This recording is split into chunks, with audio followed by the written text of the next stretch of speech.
Right, we're good to go, so let's get going. Hi everyone, welcome back to the Fire Emblem Darius the Conqueror livestream. Hope you're all... Hold on a second, let me refresh this on my own, because it's not showing up suddenly. Just wanted to make sure. Give us a sec. There we go, okay, that's all good. Right, so anyway. Hi everyone, welcome back to the Fire Emblem Darius the Conqueror livestream. Hope you're doing well. Slight weird thing. I messaged Zane earlier saying, yo, we're good to stream Darius. He said yes, but he hasn't messaged me, like, you know, to start the call or anything. I think he might be asleep or have stepped out for a sec. I'm not sure. So, what I'll do is, I'll get up to the boss, and, because obviously, you know, the story going forward, I'd rather him be here. I'll at least get up to where the boss is, and maybe, like, this, that, and the other. Hopefully by then he'll be ready. If not, I might have to switch the stream to something else. But let's just see. Let's at least, we've got time. We can kill some time killing these monsters and all that jazz. So we can do that at the very least. I'm just wondering if any more reinforcements. No. Okay, cool. So yeah, we've got Gorgon, House, we've got Cyclopses for the first time. Thank you very much, Galson, for the stream streak. So yeah, we've got Cyclopses. This shit crazy. And Tackle, good to see you too. In the meantime, use the Holy Axe because... oh shit, 50 might? Oh, he's got a scale break. I was wondering why. It's like, why the fuck is that so strong?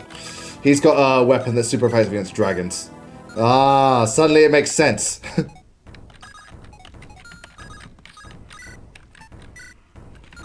Well, I've luckily got a holy bow. How much does this do? Okay, that actually does quite a bit, yeah. Yes, well, Valkyria maps just get bigger and more scale and stuff like that as it goes on. Oh, okay. Oh, they've got pauldrons and they've got like a belt on. That's really, really cool. I like that, you know, the knight is a nice little detail. Yeah, Zane's late, and again, if depending on how things go, I'll switch to a different game because I don't want to go forward in the story without him, but we'll see what happens.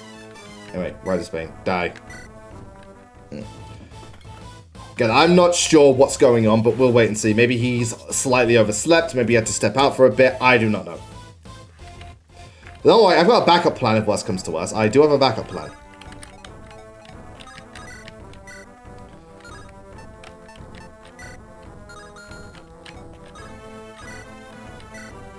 Oh, look at that. Wow, literally just enough damage. God, her power is nothing to scoff at. Right, 1 second.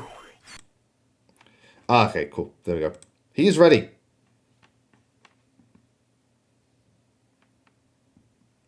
Heyo.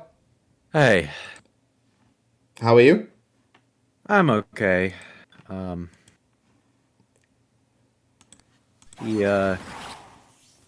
a bit of a weird day for me so far. Alright. I mean, you're doing okay at the moment, though? Yeah. Okay.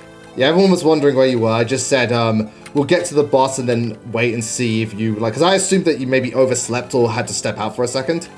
No, what happened, the thing is that, currently, because of shenanigans, going to the bathroom is a bit of a thing for me. Oh, right now. Yes, yeah. So I basically have to make sure that every time I poop, that, I'm nice and clean down there. I see. Because I can't have it getting in my wounds. Yeah. You have medical difficulties. Yeah. Oh, Jesus. 129? God damn it, woman! You just needed to hit them once? Oh, Boudica doing Boudica things. Damn right. Yeah. I mean, to be honest, I've been in a bit of a funk the last couple of days, hey, horse.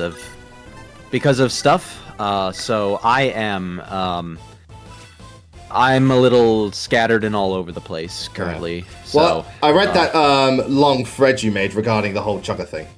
Yeah, that was basically that whole situation has kind of it's kind of been affecting me basically ever since like the start of it. All the way back at the start of 2024. Yeah, all the way since the drama first cropped up. You know, back at the start of the year, and the thing is that when I saw that post from Emil with all of the stuff that he brought out. It was oh damn, Demetrius captured speed. I know, almost res. Yeah, but anyways, when I saw that post from him with the whole thing where he was trying to explain his side of the story, that just something in me broke. And admittedly, yesterday, I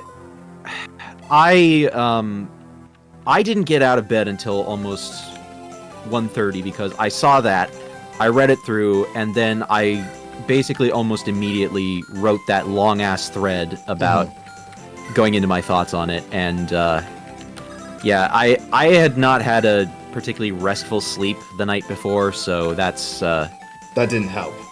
Yeah, that didn't exactly help. The thing is that it's just a incredibly complicated situation, and there's a lot of toxicity that's kind of surrounding come around from it. The thing is, I don't know if I want to go into that now because there's a lot to talk about with the ending cutscenes of this chapter. All right, well, let's focus on that. Yeah, and then we can decide, like, maybe during a map when we've got more downtime. Which characters have a conversation with the boss again? Just for a refresh. Darius and Pericles. All right, well, Pericles is right there. Cool. And good to see you, Matt. We're doing well. We're doing well. But yeah, there's a lot of emotions for me wrapped up with the whole Emil drama. But you know, we'll talk about that when we talk about that. Oh, and Matt beat Darius the Conqueror. Nice. I hope you enjoyed the whole thing. Yeah. So yeah, they've got Nemesis's blessing. If this was Resident Evil, I would be worried.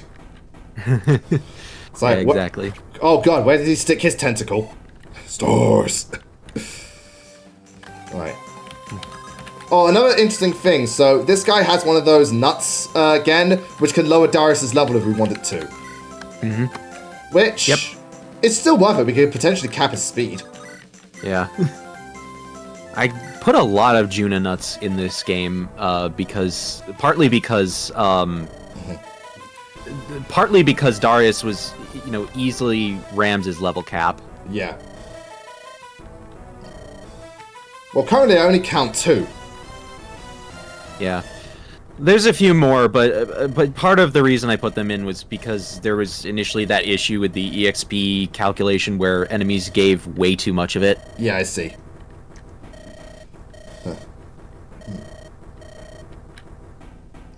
So it's like, I've had enough of this Nemesis shit. Basically. Oh. Critical. Who'd have thought? Yeah. Darius like, I want those nuts. He wants D's nuts. Hey, they're useful for him. Also, Matt, I am glad you enjoyed it. Yeah. I know that there are some technical issues with the thing, but that can't be helped. And even then, luckily they don't like stop the game from working. It's just weird graphical hiccups. Mostly there are some instances where certain things can cause the game to crash, but I see. I mean, so far it's been smooth sailing. Yeah. I did remember I did run into a time where it crashed on Black Dragon, but that was it.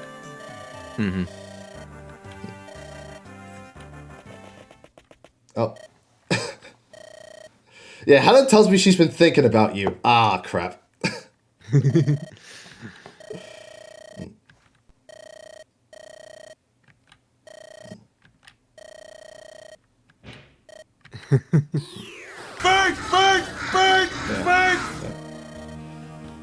Somebody fucking shoot her!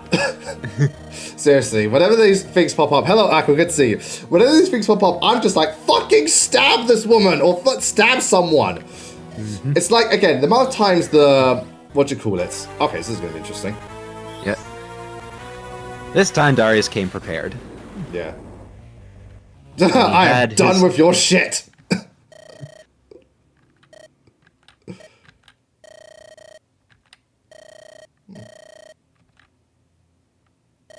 And I was just like, fuck. Yep. Casts a silent spell on her so that she can't do anything. Yeah, it's like, god damn it. It's like, no, talk. It's like, you cast silence on me. I literally can't talk. Oh, fuck. But, what'd you call it? What was I talking about? It's like, the Four Hounds. The amount of times Zephyr pops up, it's like, stab her! Trust me, a lot of Fire Emblem games would be sorted very quickly if you just stab the asshole. Yeah. Ironically, Binding Blade would be a short game if Zephyr just sat still.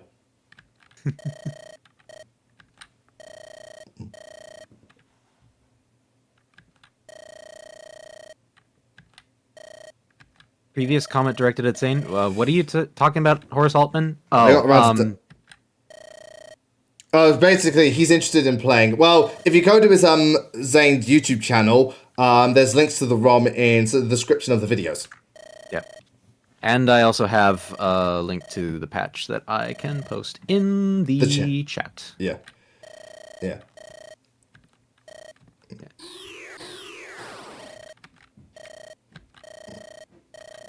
Yeah, it's like, hey, I'm the one in charge right now. Yeah.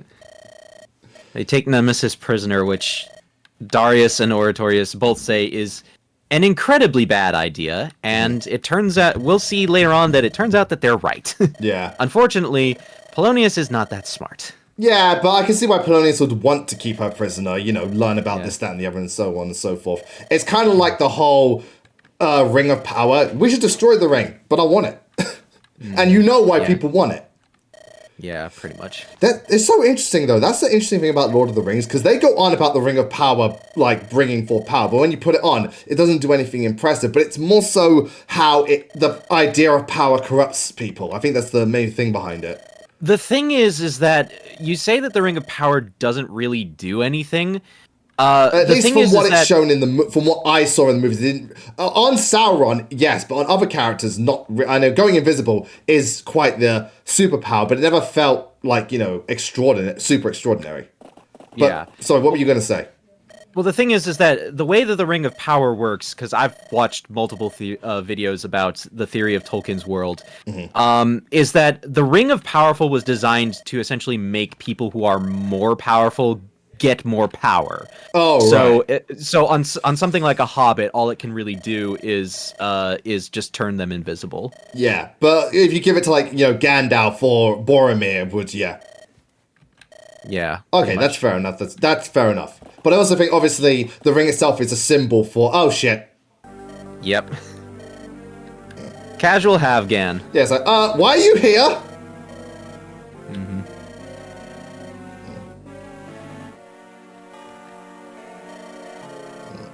Darius is ready to throw hands, but unfortunately... Yeah, it's like, we have a problem. Yeah. I'm surprised Havgan even, like, you know, it's... First of all, I'm surprised Havgan was invited and that Havgan is behaving, quote-unquote. Yeah.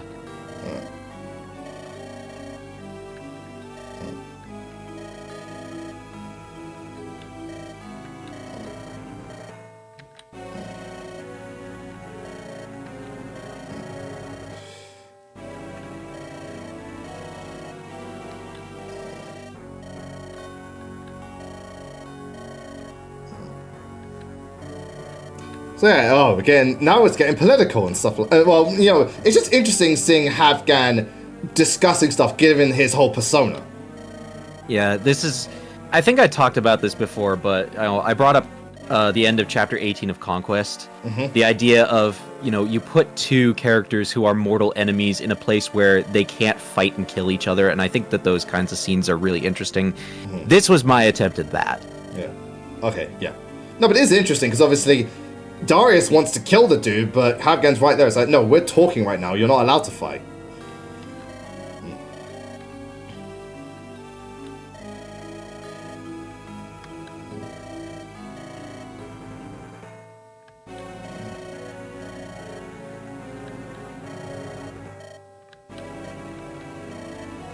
And obviously, Polonius' whole thing kind of shatters around here. Yeah. Yeah.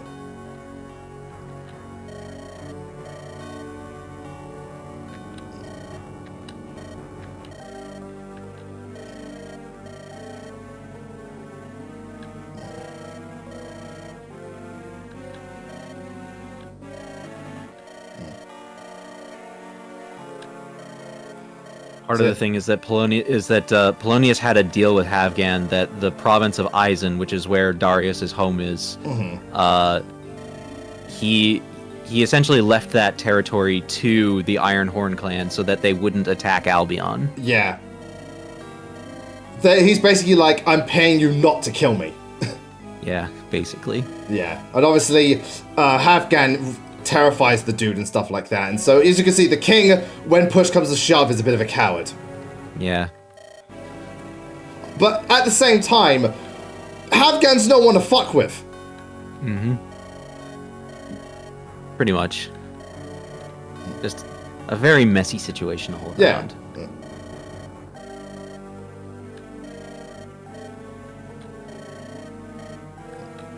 Yeah, and the dude's stuck between a rock and a hard place. No, we're doing well, Zenny. We're doing well. And thanks for linking me to that video.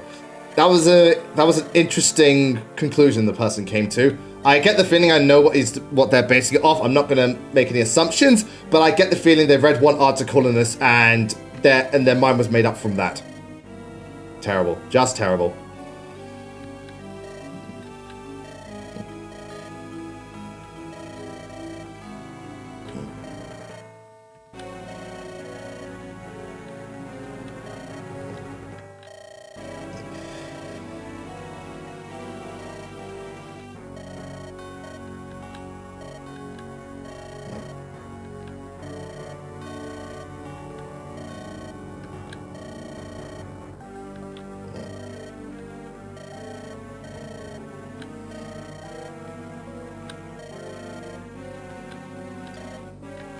So yeah, Darius is not happy. Yeah, Darius is real pissed. Yeah. And yeah, this scene in Darius's anger, it kind of hits different for me, because of recent events. There was some events around the making of this chapter that I'll probably touch on them later on, but they kind of were a case of life imitating art. Isn't that a lot? Yeah, but isn't that a lot of art? In the worst way possible. Well, worst is subjective. If this works for the character of Darius, that's a good thing. Again, this scene is very compelling because obviously the leader who everyone said be wary of has finally shown his true colors and that he's a bit of a coward, but at the same time he's up against a force where if he does choose to fight, he's probably going to lose and it'll lead to worse things. It's a morally complex situation. Pretty much. But yeah, this is the first real sign that Polonius is maybe not as good of a person as you think he is. You know, I spent a lot of the earlier streams saying, "Oh, he's such a nice guy," with a very obvious sarcastic tone, and here we're seeing some of that. Yeah, he doesn't do well under pressure. That's the main takeaway I get from it. He really doesn't do well under pressure. Mm-hmm. Pretty much. And now he's trying to tell his daughter, don't associate with Darius. Yeah, I think he's overreacting. Mm-hmm.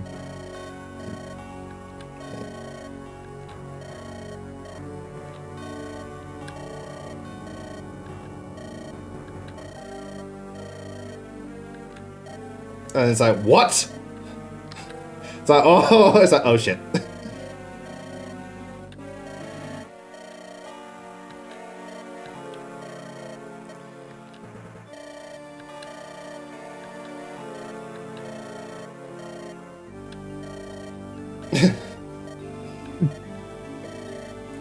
Again, doesn't do well under pressure.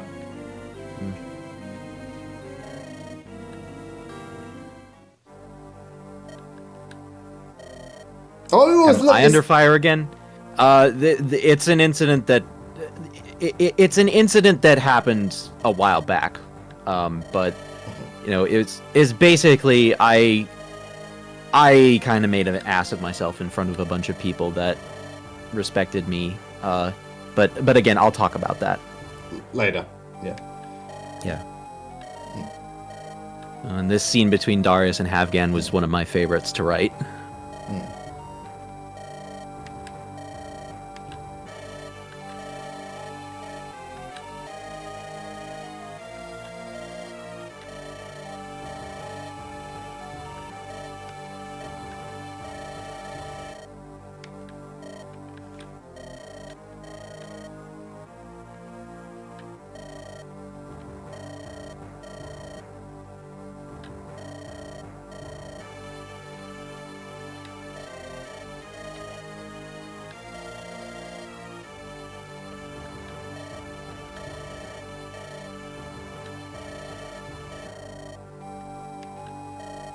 Yeah. Very much the Darwinish spiel, but we see this in a lot of villains. It's not a bad motivation, it's just one we've seen a lot. Yeah. Yeah. To be honest, I haven't played Octopath Traveler, but I did see the story of that game, and yeah, Havgan is kind of cut from the same cloth as like General Mugen. But you know, lots of villains do that. Basically. Yeah. But it's also it often comes from a reflection of the world as a whole. Reaper, this is not the Spirit Temple music. This is an original song. Yeah. But no, often this type of motivation comes from a stagnant, you know, facetious world. It's the same with Ashnard's motivation. You know, people are products of their environment, and probably Havgan, like Ashnard, is a result of the world he was brought up around and seeing what it's like when all these pathetic noblemen are able to thrive while the strong, you know, the people who work hard get nothing. Yeah. I mean, hell, you could comment that that's the world we live in today. But as Darius points out, you know, Havgan's really just a pawn of Nemesis, you know. Yeah. Him creating like a world full of war and death, you know, it's just gonna feed the Hellspawn. Yeah, but he doesn't give a shit. He doesn't give a shit, and more importantly, he's so arrogant. He thinks that he is capable of knocking Nemesis down. I'm gonna knock you down, Nemesis. Oh, by the way, remember those runes? Yoink!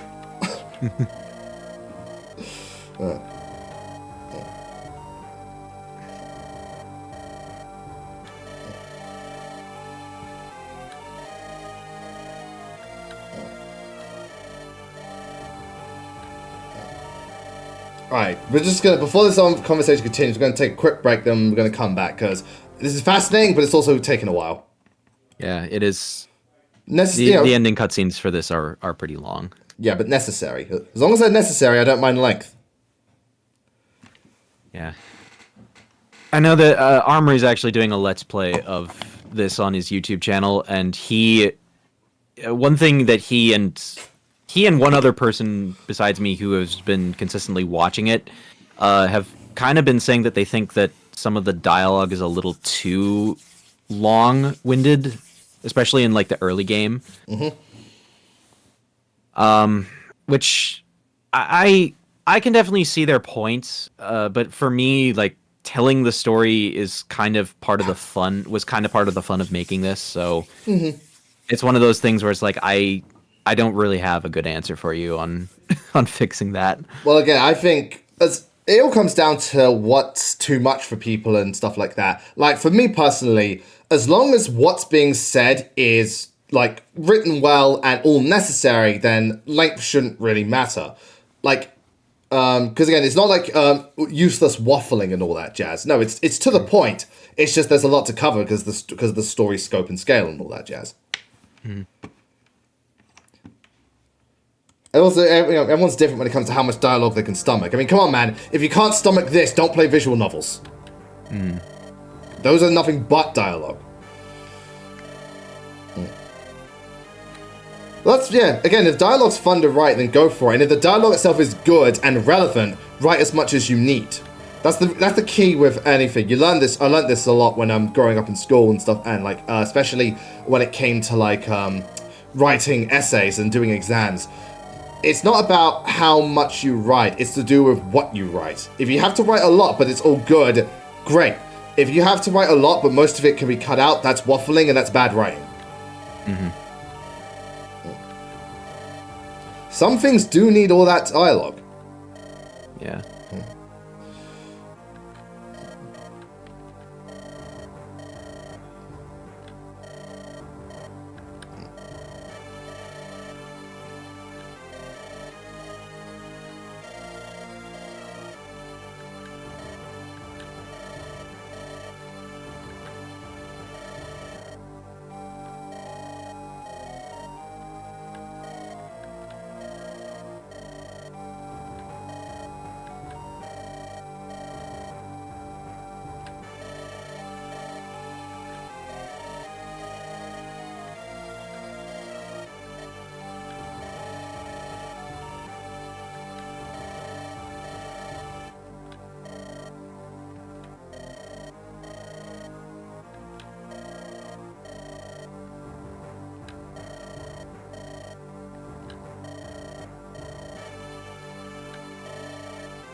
Again, I apologize that I'm being quiet. I'm just focusing.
Fucking hell.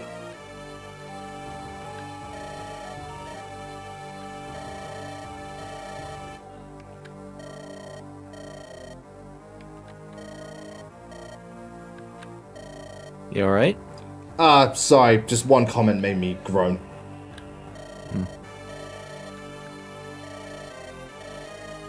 Not from the game, I'm talking about Twitch chat. Oh, yeah.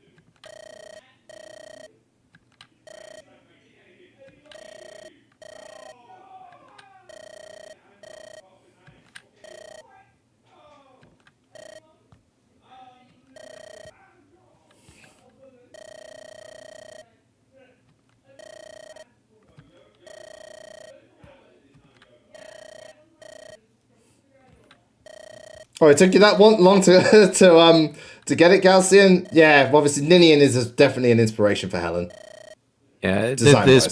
this portrait is actually a reworked Ninian portrait. It's just with different coloring. Don't worry, Matt, it doesn't concern you.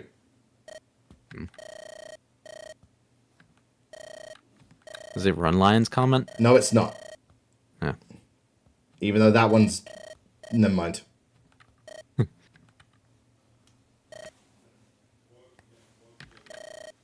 And the city that Darius built, turns out it's been sacked. Oh, dear. Motherfucker, I just finished building it. We get introduced to a new character, Alaric, who is the other one of the 3 warlords of Vandalos.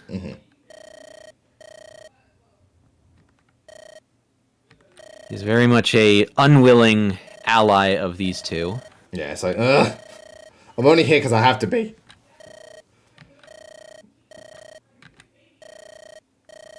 Yeah, it's like, you know, the only reason I'm here is because I've got a gun at the back of my head. Basically.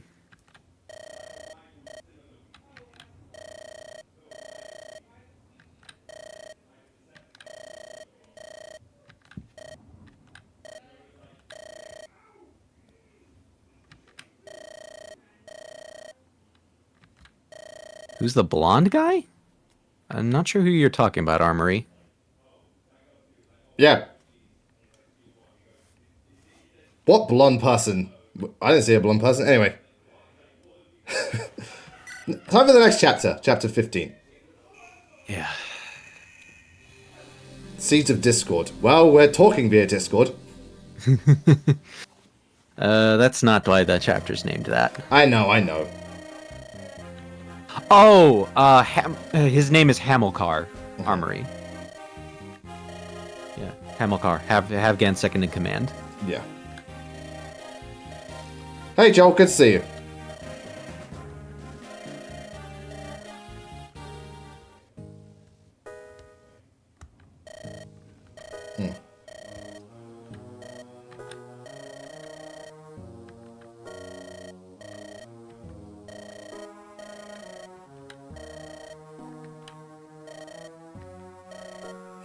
Darius needs a hug.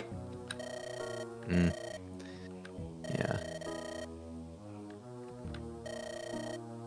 Yeah, Armory, Hamilcar's just Havgan's second in command. Boudica is the third warlord. Even though she's on our side.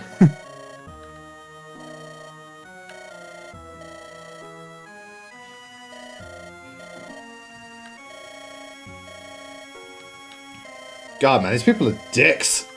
Darius is like, okay, Darius by the end of this is just like, you know what? Fuck all of you.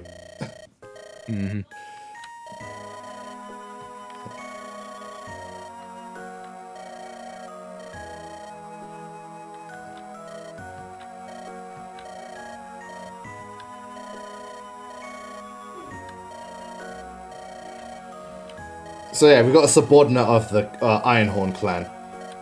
Yeah.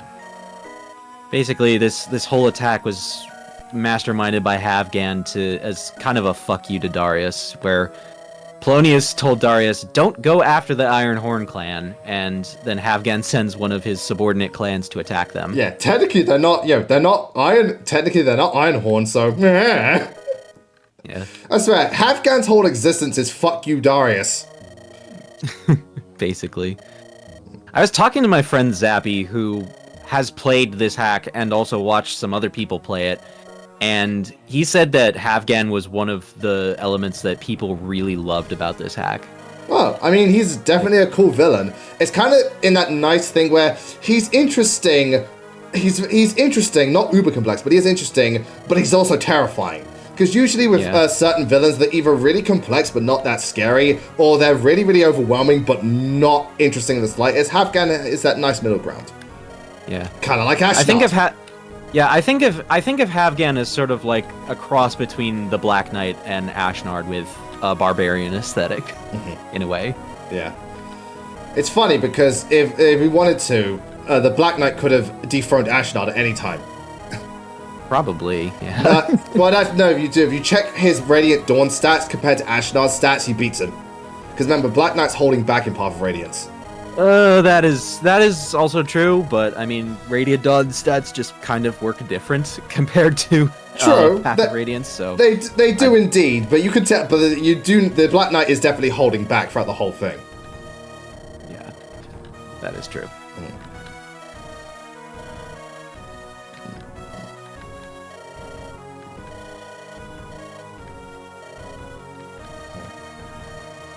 Come on, we got a clan to kill. Yep. So I assume Helen is our dancer? No, she is not. But we will be seeing the dancer in this chapter. Okay, cool.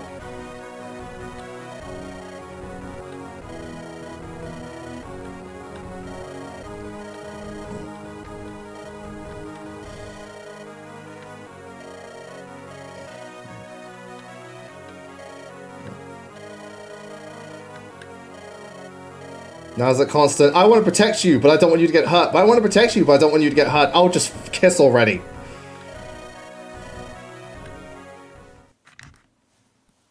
Oh, there's a dancer. Yep. Damn, check out his eyebrows. Yeah. This place of glass from FE7. And our dancer here is Zipporah. Character named after a character from The Prince of Egypt, a personal favorite movie of mine. Oh, Moses' wife. Yes, exactly. Yep. Is she voiced by, what'd you call it? Michelle Pfeiffer. Zipporah's... No, she's not. Yeah.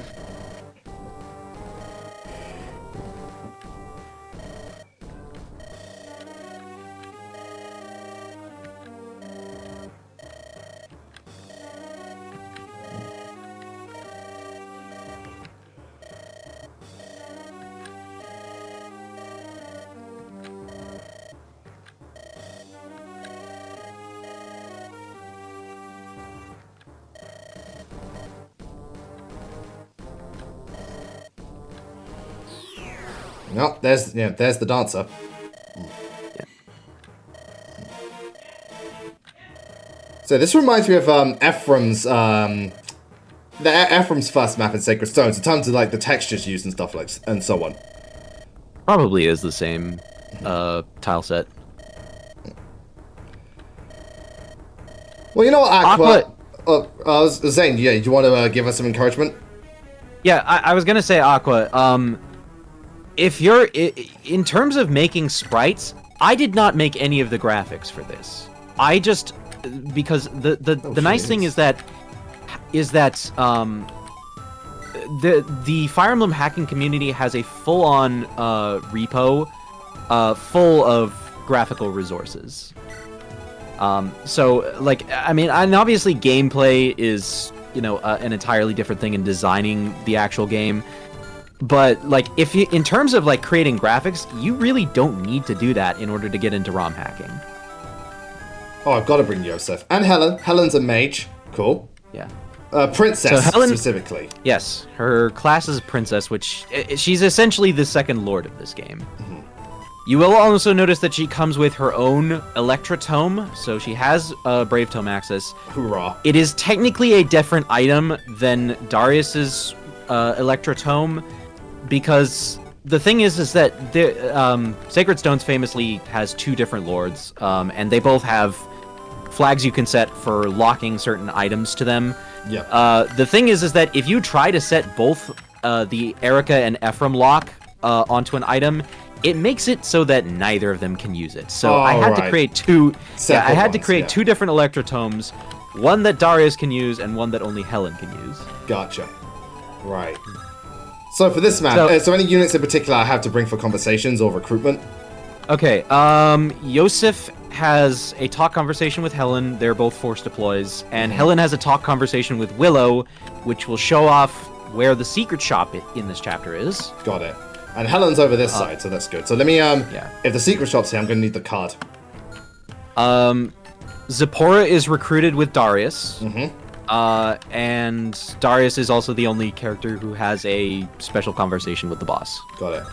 I'm not going to deploy... What's her face? I'm not going to deploy you. I'm going to deploy Crixus instead. I could use a good sword master. Oh, but Castor also. Does anyone want to drop?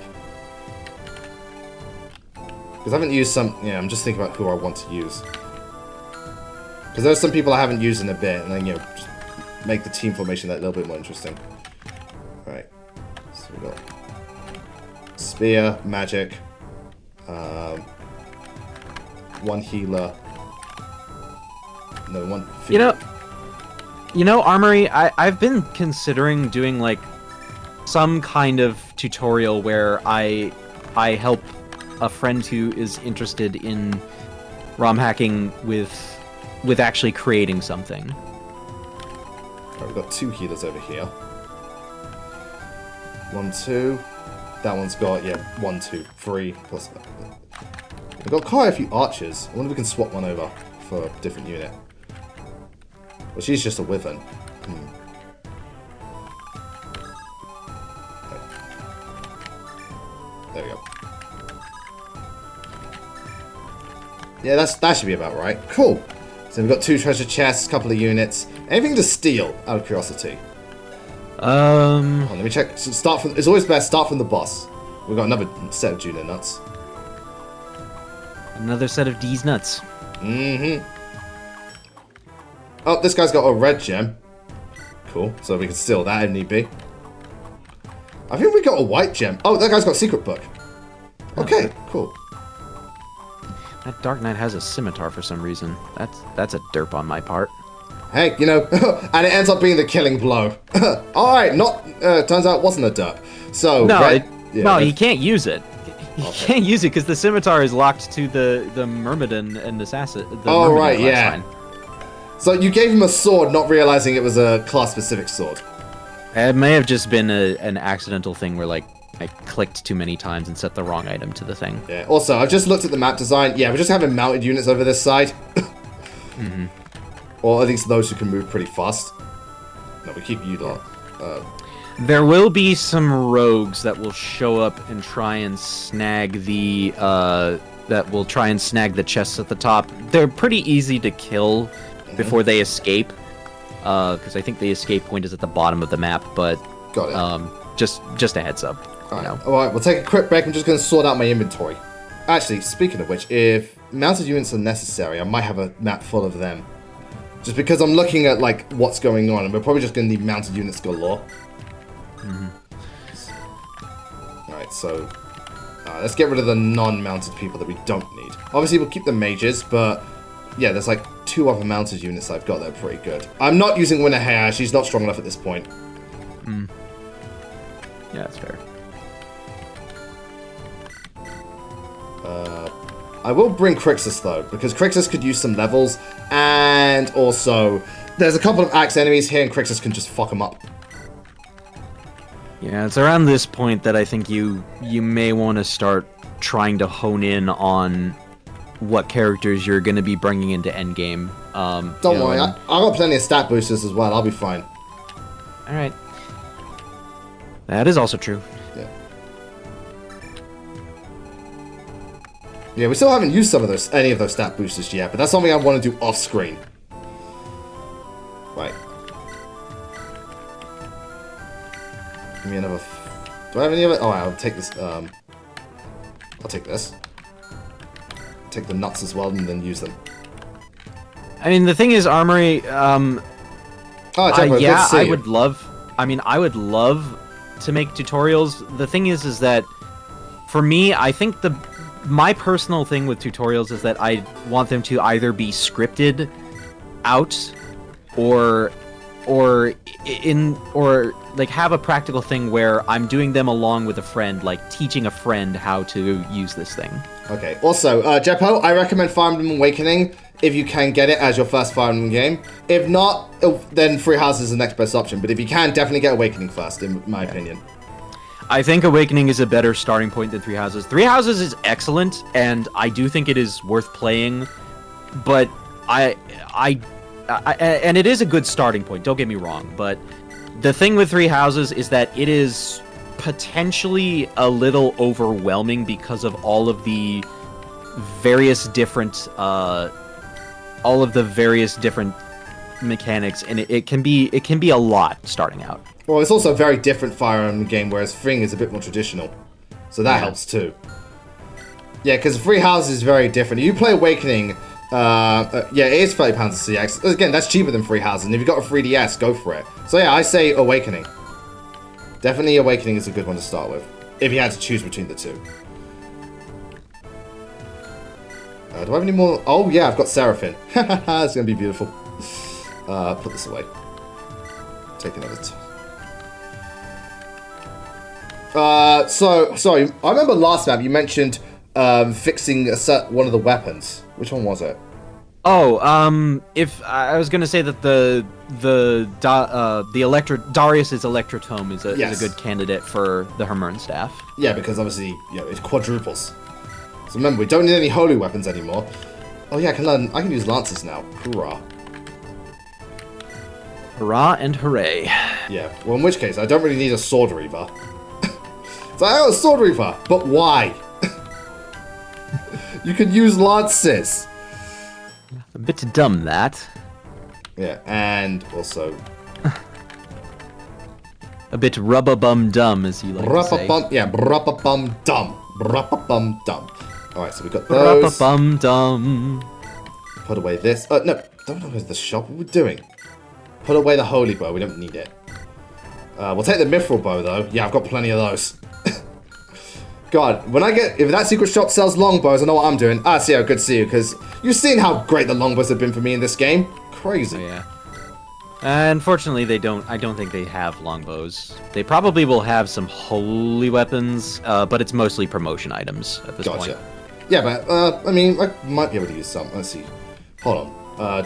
Can I use anything Mithril related, like... Yeah, alright, I'm gonna need that Mithril Lance and Mithril Sword. Thank you. Yoink. And finally... Oh yeah, I can't use axes. What am I saying? So I want to use axes. You can't. Is it okay to learn FE from other people? Of course! If you want to learn how to get into the games with others, absolutely.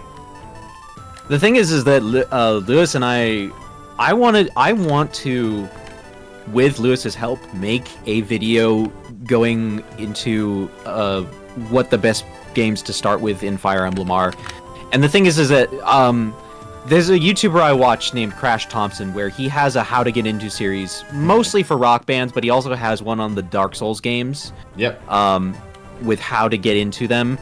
But what he does is he takes an entire thing and he goes into like the pros and cons of, you know, ones, of each one. You know, and I think that a video like that covers all of them would be really cool. The thing is that Lewis and I have yet to fully play every game in the series. And the thing is that admittedly we're going to.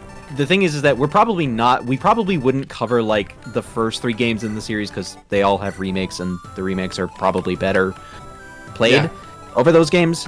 But you know, it's still the point is it would be a long ways off if we decided to do it. Yeah, I mean, I've considered it. We're talking this. We're talking Fire Emblem specifically, but the series that Zane was referring to, that person he mentioned, Dark Souls. You said.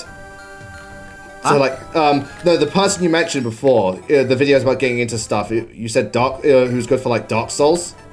Yeah. He had a video talking about how to get into the Dark Souls series. It's actually really interesting. His must plays were actually Dark Souls 1, Bloodborne, and Elden Ring, obviously, because... Interesting. And it's funny, because Dark Souls 1, a lot of people will tell you has maybe not aged as well as some of the other ones, outside of maybe its world design. Oh, level design, yeah. But the thing is that he said it's a good place to start, because if you can conquer that game, you'll have so much of an easier time with the other ones. Yeah. Because it's...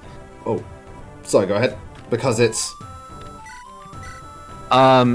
because it's maybe not as accommodating as Dark Souls 2, 3, and Bloodborne.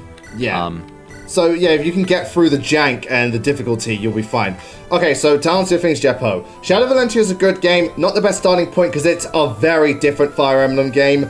And it's like, it's very flawed on the gameplay side. You want a Fire Emblem game that's overall just better all round, and that's what Awakening Three Houses are. Also, Sekiro is not a good starting point, because Sekiro doesn't play like any other Souls game. While some Souls games, like if you play Dark Souls, you can ease into Bloodborne and Elden Ring. Sekiro is completely different, so it's not a good one to start with. The DS FE games, those are very good. Shadow Dragon and New Mystery, they're solid starting points if you want to play them, absolutely. Yeah, they're perfectly solid. Not the best, but they're good ones. Sacred Stones, that's also a good one. FE7's a very good one too. If you have Switch Online, you can play FE7. That's a great one as well. Awakening is the best one, but there are other ones. Speaking of, so Zane, you mentioned that person How to Get Into. I remember some time ago, Pervice Production went into FE games to start with, basically saying that the best ones were like FE7, Awakening, and if you could get your hands on it, Path of Radiance. But yeah. Radiant Dawn is, in my opinion, while it is different for every person, Zane, for example, started with Radiant Dawn, and I know other people that love it. Radiant Dawn is terrible to start with, in my opinion. Yeah, it's terrible. I was able to get into the series with Radiant Dawn, but I would not ever recommend it as a starting place. I would say get a few games under your belt before you attempt to tackle that one. Yeah, it's up to you though, because again, you can get into it, and if you want to use Dolphin, go right ahead. Look, I'll put it this way, Jeppo. Any Fire Emblem game, 3DS, before the 3DS, just emulate it, because trying to get physical copies is going to be next to impossible and very expensive. Yeah, basically. The thing is, so Crash Thompson, with his How to Get Into lists, he divides them into 4 categories, which are must-plays, which are either the best starting points, or they're just the best all-around games that have the biggest, widest range of appeal. Then he has next steps, deeper digging, and proceed with caution, which is games that have the highest chance to bounce. Yeah. I would say that of the Fire Emblem games I played, the must plays are Awakening, Three Houses, and the 2 GBA games. Sacred Stones I go back and forth on, but it's so easy that it's very beginner friendly. The next steps category I would put Engage, Path of Radiance, and I think that's it actually. Deeper Digging, Binding Blade, Shadow Dragon, Radiant Dawn, and Radiant Dawn. Proceed with Caution, Echo, would be Fates and Shadows of Valentia. Fates, I personally like Fates, but it's, the game is so all over the place that it is very good to bounce, that it could potentially bounce people off of the series. And Shadows of Valentia, regardless of my personal feelings, I have a lot of problems with that game. But even disregarding my personal feelings, it is so different from the other games, and its gameplay is potentially such a slog for some people that it could bounce people off from the series. Yeah. Also, so in regards to how easy if you're talking about Sacred Stones, it's the easiest Fire Emblem game. And when you said even Fates, honest to God, Birthright is a good one to start with. Not the best, but Birthright is solid. Conquest, you definitely don't want to start with because it's very challenging. And Rev, I don't recommend starting with Rev because Rev kind of wants you to play the other paths first. Not to mention, you can't even get Rev these days unless you emulate it or you have the special edition of Fire Emblem Fates cartridge because Rev has taken off the eShop. There's no eShop. So you can't play it. Sad as it is. Right, let me just trade some of these. Also, there were a couple of people whose comments I wasn't able to get to. Where is it? Okay, Sierra Mac was asking, speaking of holy weapons, are there... Fuck. I just lost it. Speaking of holy weapons, are there anything like the Creston Crusader relics in this ROM? I'm not sure how to answer that, because no, there aren't really, like, crests or the Crusader relics, but there are legendary weapons that are the S-rank weapons of this game, obviously. Oh, Ryuki, good to see you. Yeah. You know what's so funny, though? The person you mentioned saying that Elden Ring, Bloodborne, and Dark Souls 1 were the best ones to start with. It's funny, because I hear a lot of people say Dark Souls 3 is the best one to start with. Well, the way that Crash put it is that, yeah, Dark Souls 3 is in some ways kind of the best one because it is debatably the easiest title in the series for whatever that's worth. Yeah. And also it is very streamlined and it has a lot of accommodating features. Yeah. But the thing that he said is that if you play that one and then try to go back to, say, Dark Souls 1 or Demon Souls, you're gonna have a rough time. I see. Alright, I see what you're saying. Yeah. The thing is, I played through Dark Souls 1 and I really enjoyed it. There's elements of that game that I take issue with. I think that the camera is terrible and any instance where you have to do a lot of platforming is torture. Well, Dark Souls has never ever been designed around platforming. Yeah, but there's a couple of areas in Dark Souls 1 where platforming kind of is essential, like that fucking Bed of Chaos tree. Well, not just the Bed of Chaos, but like there's a tree root area. I think it's a tree root area. I think called the Great Hollow. That Oy vey Ishmael, you will die so much to fall damage there. Yeah, also, no, Makoto, it's not for lore reasons that you start with Dark Souls 3. You start with Dark Souls 3 because it's one of the more refined ones gameplay-wise, and it's also not the hardest. So that's the main reason people would play these games or recommend them. Lore is irrelevant. It's all down to how much can you handle, because the biggest deciding factor with Dark Souls, whether or not you'll like it, is can you handle how the games are designed. Because obviously, not only are they brutally punishing, but they're also very vague and slow. There are slow games. Oh, some of them are fast, like Sekiro and Bloodborne are quite fast, but Dark Souls is slow. Yeah. Wait. Hold on a second. Well, Jeppo, you said which is better to play Three Houses or Awakening. I assume you haven't played Three Houses then.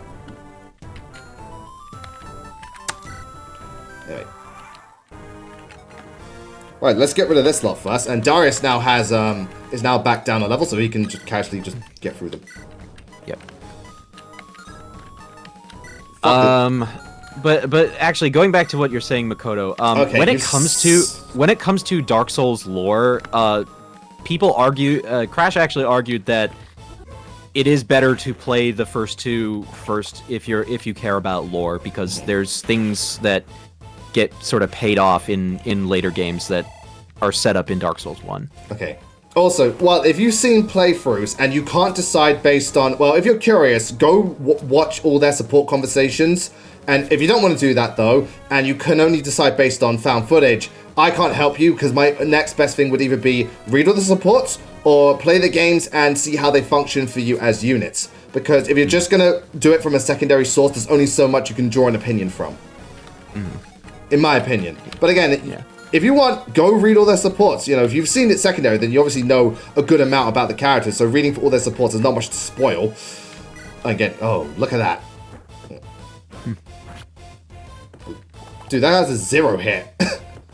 Crix is doing Crix's things. You know what'd be really funny? If someone's hit was so bad, they have like negative 20 hit. How would that even work? You get plus 20 on them because their hit is so bad. Yeah. Right. Also, the enemy levels are a bit lower. You know, we're fighting a couple of regular classes now compared to the demons. Yeah. I mean, there were unpromoted monster classes in the last map. True. I think. Oh yeah, there were a few. Well, this guy's dead. Targotch doing Targotch things. As he does. I mean, yeah. Hold on. Oh right, we killed the other dude. So I thought I killed this guy. No, you were shooting the other dude. And we have more map sprite glitches. That's all good. It's all good until you can't tell what enemies you're supposed to be fighting. Alright, I can't reach him, but that's fine.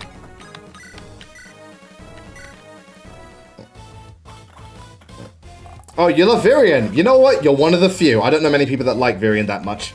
In a way. I like Virion as a character. I don't like him so much as a unit. I think he's kind of... I mean, he's alright. He's got some cool supports, but I never really dug him, mainly because I didn't use him, because again, as a unit, not that impressive.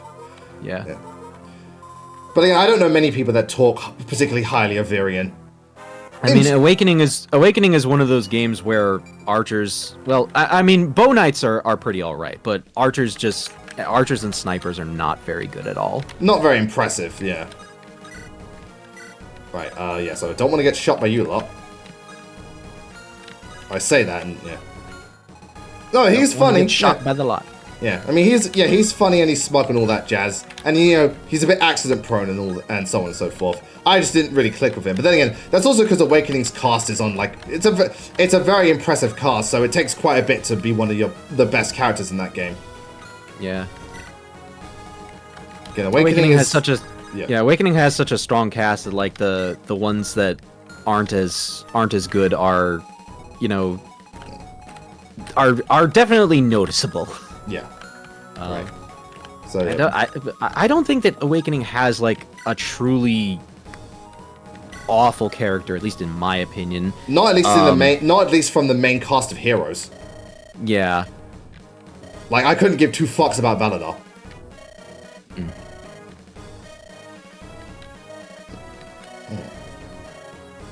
So yeah, she's got a little pet.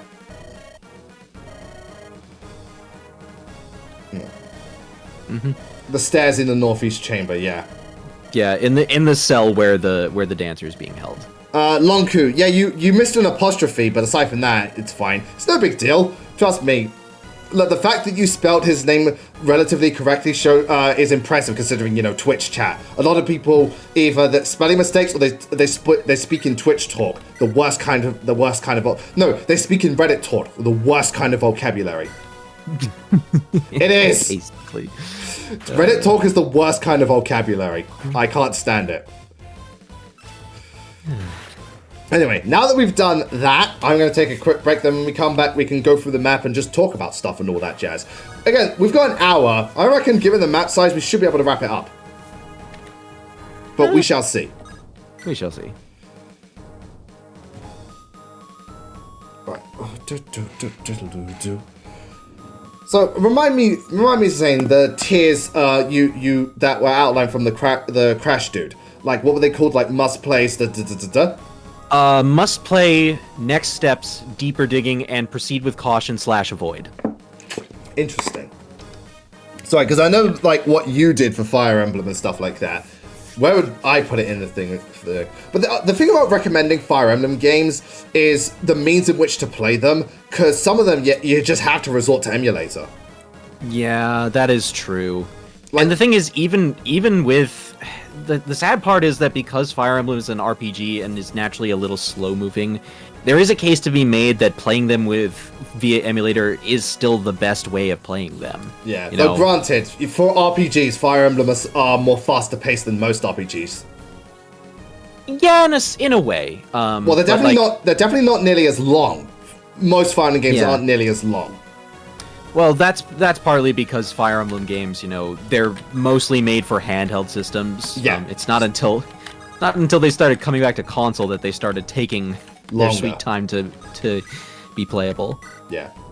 But no, like, Fire Emblem, I think, is, in my personally, is one of the reasons I can actually get into this series opposed to other RPGs. I think they are generally faster than most RPGs. For one thing, they're a lot more linear, and there's not much grinding involved. And, they're more strategy games in addition to RPGs. And again, they are, for the most part, shorter. No, Matt, I mentioned before, it's nothing to do with you. I mentioned that, I already mentioned that. It has nothing to do with you, so don't worry. Don't stress about it. Oh yeah, Keaton. Yeah, Keaton's a cool character. Yeah. Fucking crazy-ass unit sometimes.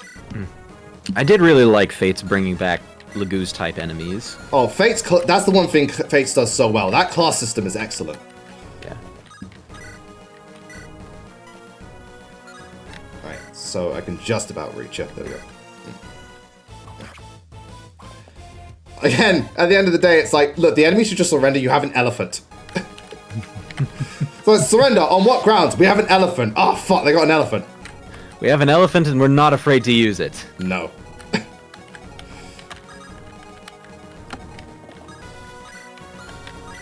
So let me keep you nice and topped up. No.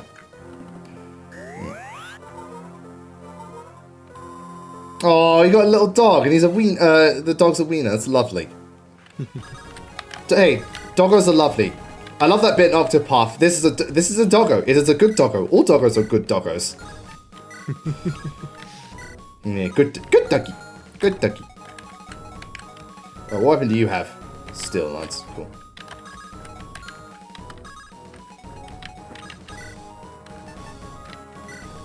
Fuck you, Mithril Axe. Die. What? Why did we decide on the name Stampy for Castor's elephant? Does Fire Emblem have any dogs? Yeah, free houses. There's dogs and cats that hang around the monastery. If you give them stuff, they may give you certain items. Yeah, Hades, you're right. You can. We have an elephant. What else are you going to do? Oh, is that rumor true? Elephants being scared of mice? I find that highly questionable. I think what the actual thing is that elephants don't want to step on mice because of some sensitivity thing with their feet. But I'm not entirely sure. But yeah, that rumor is mostly bullshit. Yeah. Oh yeah, Wolf Knights and Engage. I should also mention that Helen is a temporary unit. She'll only be with your party for this chapter, and then she's not going to come back until I believe chapter 23. All right. Well, I'll be sure to take everything else off her. But thank you for letting me know.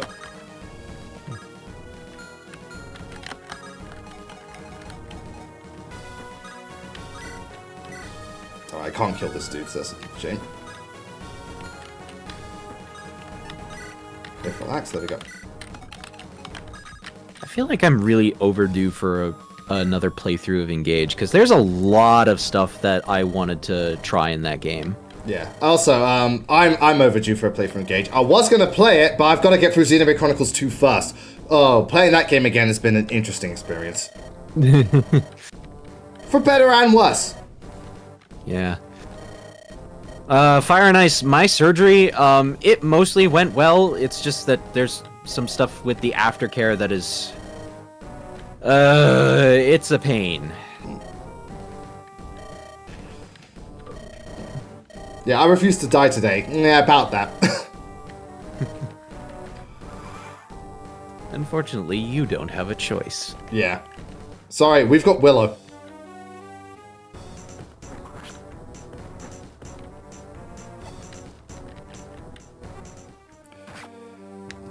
Hey, that's the one thing about Makoto. That's the one thing I do like about the GBA Fire Emblems. It's very easy to just jump right into them. They don't require too much like commitment. They're very easy games to jump into, and that's probably why FE7 was so successful. Because it's it's very easy to jump into GBA Fire Emblem.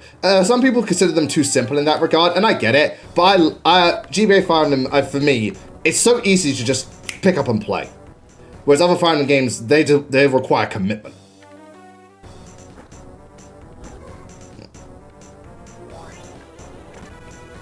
Is Crom a good dad? Yeah, Crom's a great dad. Mm-hmm. Also, in some timelines, he's a dead dad. Otherwise known as a FE dad. Yeah. Crom is indeed good dad. Ow.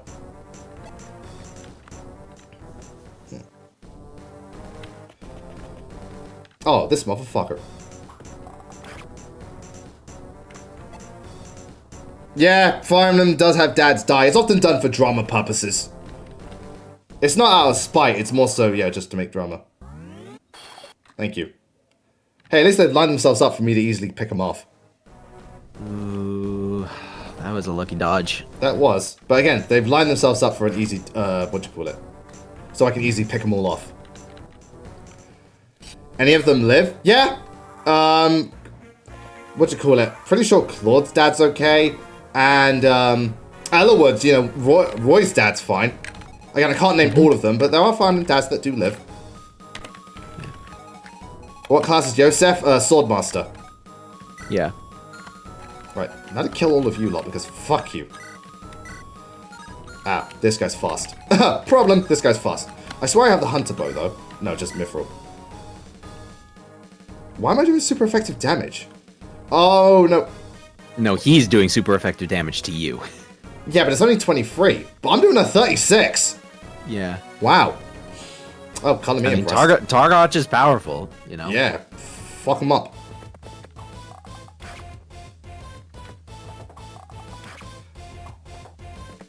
Ow. It's like, ah, shit. Don't worry, just heal me.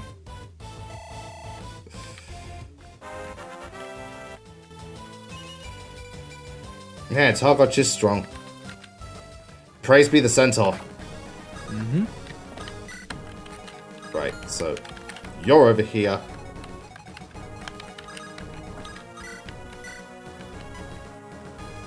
I'll probably have to snipe you. Wait, actually, hold on. What am I saying? I got Thunder Tone. Let's go. Come on, baby. Oh, I'm not. Okay, I'm not that strong. I'll probably take you out just fine, though. Yeah. Thunder. Absolutely. Go for it.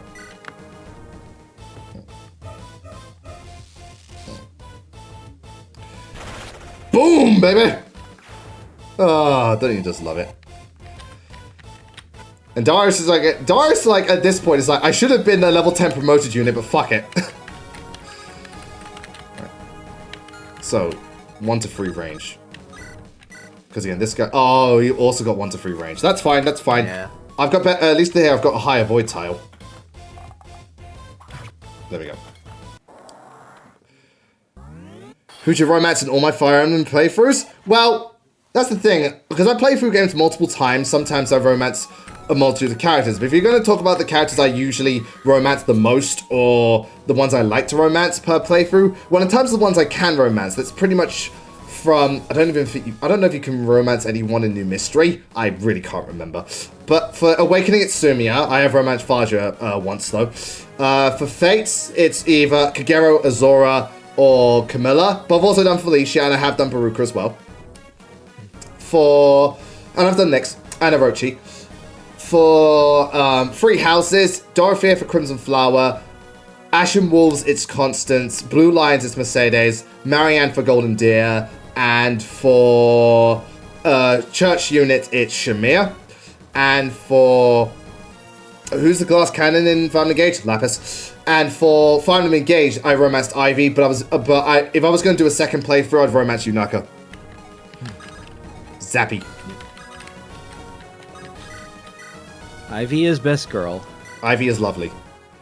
The thing that hit me was her A support with, what do you call it? Her A support with Aaliyah, going into how, you know, thank you very much, Evo. How her faith in the Divine Dragon got her through the hardest times. And like, girl, I relate so hard. 2021, that's all I'm gonna say. That's all you really need to say. Ah, see, Owens, good to see you. How do you math damage, hit, and crit through the series? I don't know. Alright. Well, I don't know how the engines calculate things, but it's obviously based on... They take the character stats and combine it with, like, the weapon being used, and then just deduct it from that and all that jazz, and then apply all other factors. For example, if you're going to do, like, if you're going to do magic, you calculate their magic damage... not counting skills, let's not count skills. You do magic damage, which is 23, plus... the tome damage, which is, in this case, 8, so that would be 31, and then whatever, you take 31 and deduct whatever the enemy's res is, and there you go. Now, hit rate, I ain't got a fucking clue.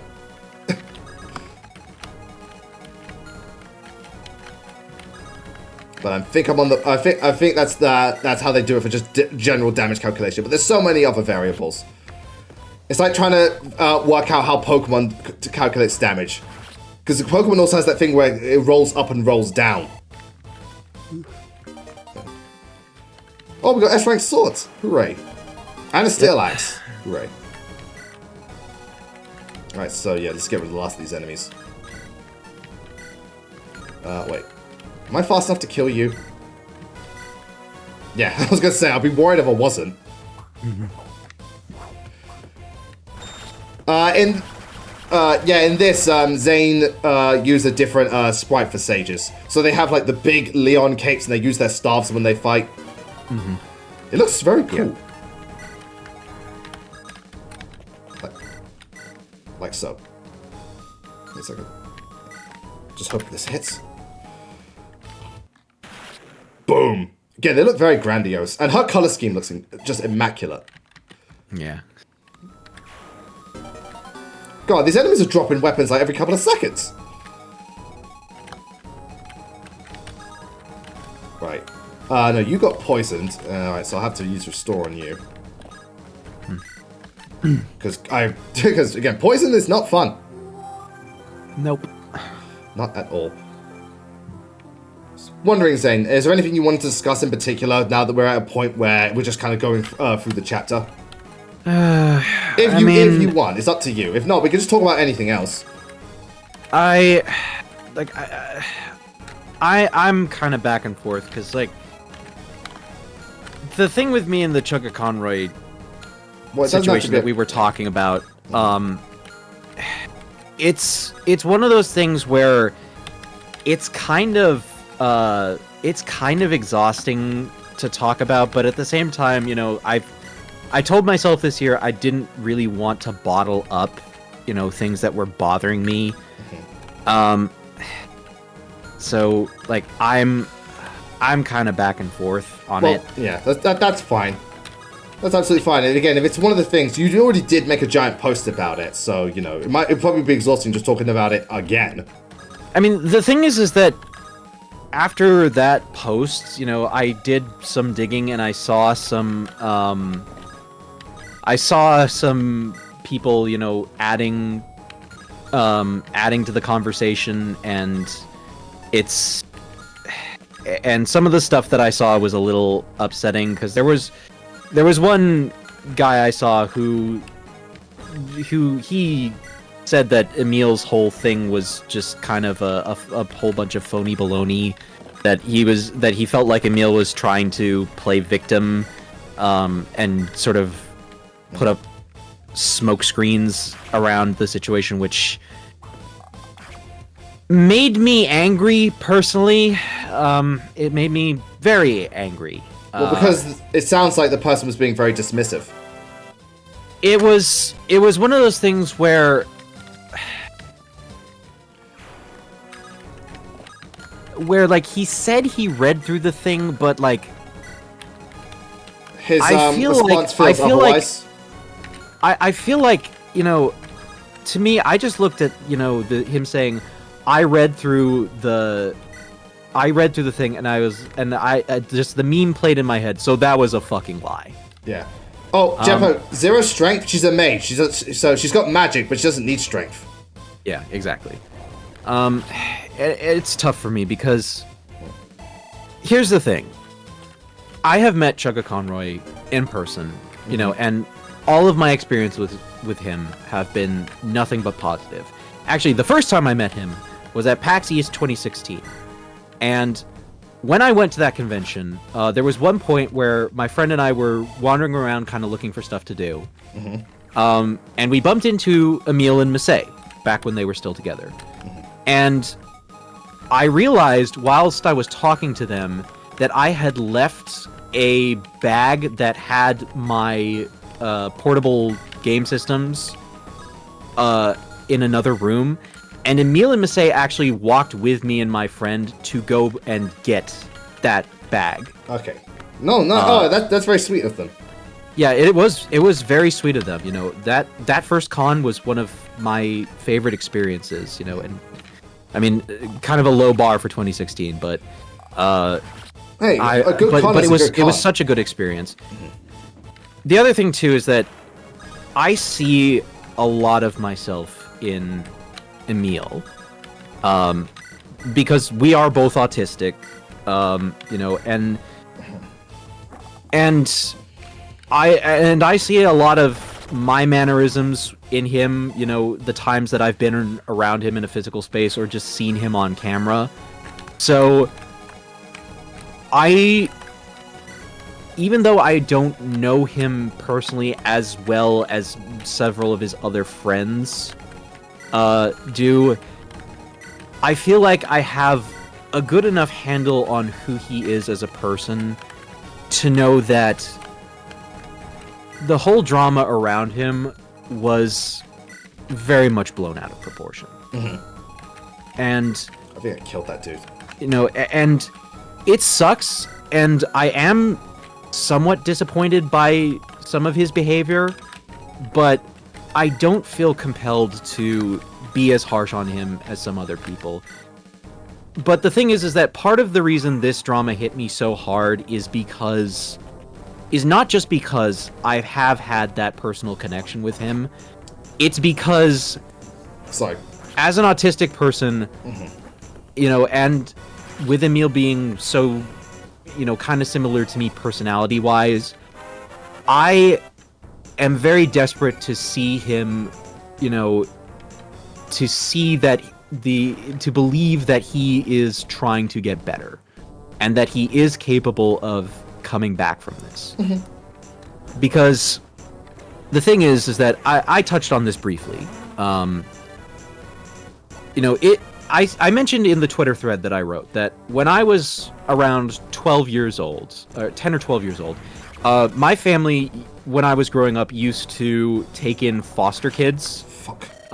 Because they kind of wanted to give me the sibling experience. But the thing is that one time we had this black guy. We were fostering a black man. He was sort of a young adult more than a kid.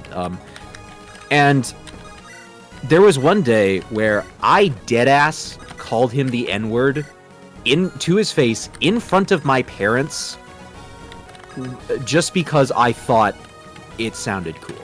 The word sounded cool. And you were like, what, 10, 12 at the time? 10, 12 at the time. I did not have the full context of how awful that word is. And the thing is that, you know, my parents rightfully chewed me out for it, you know, and I learned my lesson right quick. Except that I have made poor taste jokes about race when it comes to black people many times throughout my life. I made a particularly bad joke in English class in high school, you know, and there was also... But, you know, and again, I got chewed out for that by the teacher. I apologized for it. And I like to think that I'm above that kind of humor. And then, a couple streams ago, we have this stream, and I make the fucking stupid joke about Lewis considering Farah waifu material because both you and her are black. You know, and Lewis, you know, you gave me a talking to, chat roasted me for that, but it was one of those things where, like, it happened, and then we moved on. Yeah, that's how it should be. You know, and there have been other times where I've done some shit. I had an incident with Lucky where she posted some pictures to Instagram where her booty was hanging out, and I made some comments that were inappropriate, and she told me, you know, cut that shit out, and I did. She didn't hold it against me, but I felt like shit for it. Well, no one likes to be called out. No one likes to be called out and stuff like that. Oh no, absolutely not. But like, the point being, you know, the point is, I take my mistakes very hard, and because I have always been a perfectionist, and the thing is that just gonna take a quick break. Yeah. Because I take them so hard, you know, it really drives me nuts when I make these mistakes, because I like to think that I have grown as a person and moved beyond some stuff. Well, you know, you have clearly grown. Exactly. I have clearly grown. You know, I know not to do things, but you know, sometimes shit slips through the cracks. Well, and sometimes, as we are seeing, you know, these incidents, they're fairly recent, and they are, you know, they're not just like isolated things. You know, they still slip through the cracks on occasion. With Emil, while yes, some of his comments towards the one girl are awful, and there is some behavior that people have talked about, you know, with him and Masay and Ant Dude and Ant Dude's girlfriend. The thing is that I see a lot of those kind of came with the idea and the territory that, yes, they were not great, but there was more going on. I think I even said this in the Twitter thread, is that though the whole debacle was shown off to me by a friend of Chuggaa's, you know, clarifying that there was more, you know, coming in and to the original post by Lady Emily and saying there's more going on here than what she's saying, because you know, it's what she saw was very clearly a miscommunication that, you know, did kind of, you know, that was kind of being blown out of proportion. And the thing is that I don't have beef with any of the people who put Emil in this position. You know, because I can understand, as an autistic person, we can be a bit much to deal with, even at the best of times, you know?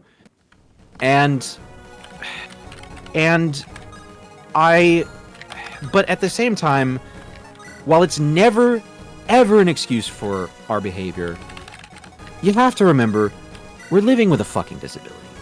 You know, there just is no two ways about it. What we have is a mental, developmental disability that impacts every aspect of our life and how we act. So you have to give people like this grace. And would you say, like, give them kind of a slight benefit of the doubt? At least try to give them a benefit of the doubt, you know, and you know, because here's the thing. I talked about this a little bit previously, but around the time I was working on this series of chapters 14 through, I think it's 14 through 18 of the hack, I had an incident where I'm a theater kid. Have been for pretty much ever since middle school. And I have spent a lot of my time doing shows at local theaters. I've told Lewis this story a little bit, but this is the first time I've told it publicly. And I was in a production of the Broadway musical adaptation of Green Day's American Idiot. And it was directed by a guy who I had done shows with as an actor before, and he pivoted to directing shows.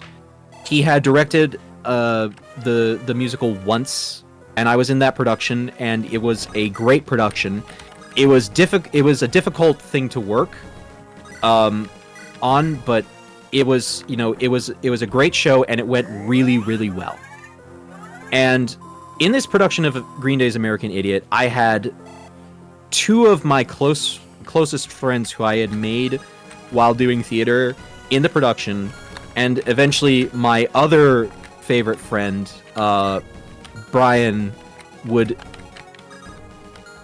after I asked him to join, and he ended up getting a lead role in the show. But the problem was that the production of this production of American Idiot was plagued by a number of issues. We had our music director our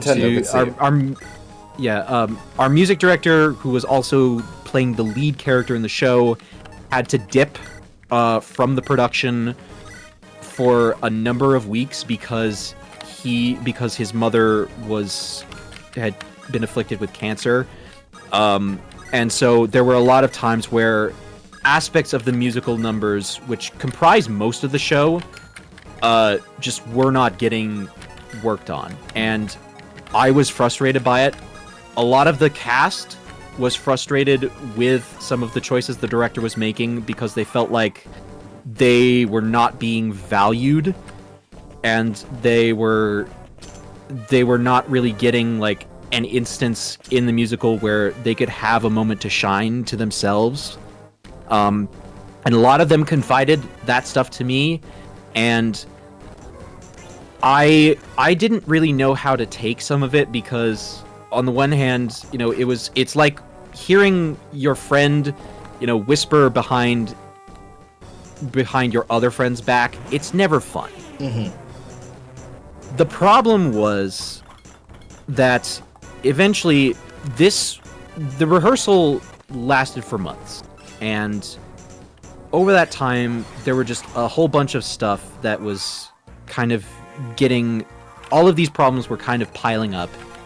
And there were other things too, like the theater we worked in, the rehearsal space was in this part of the building that was very echoey, so anytime there were more than a few people having conversations, the place would echo like a drum. And for me, as an autistic person, a big thing with autism is sensory stimulation, and that place just was a absolute sensory overload for me. Yeah, it was very much a sensory overload sort of situation. Gotcha. And so one day, after I had been, listening to several of my friends complain about issues they've been having with the production and stuff, as well as that berserker probably will unlock the door and try to kill Zipporah, just so you know. Unless we're within his range. Yeah. Unless you're within his range. Okay, that shouldn't be good.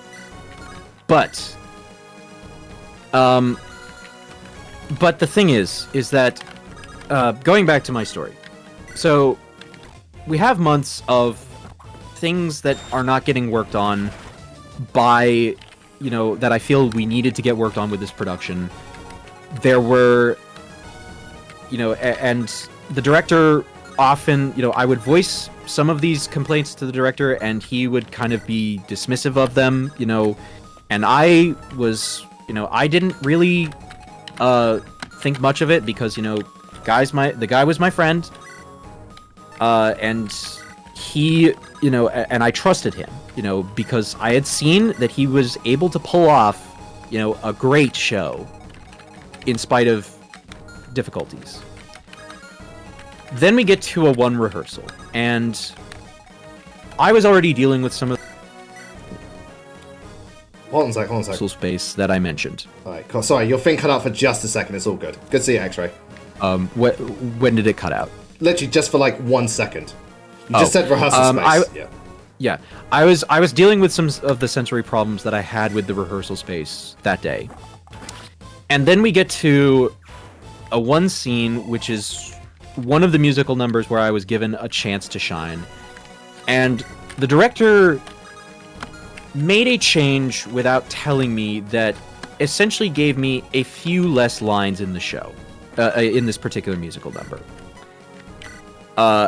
It was an incredibly minor thing, not worth getting upset over. I got upset over it because I was dealing with a lot of stress, and I got pissy about it. The director confronted me in private.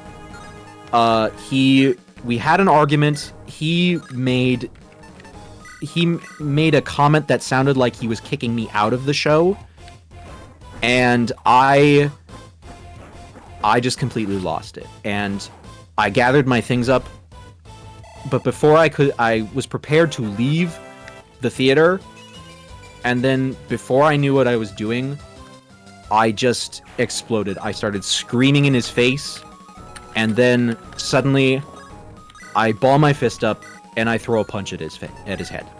And everything dissolves into chaos. You know, we tackle each other to the ground.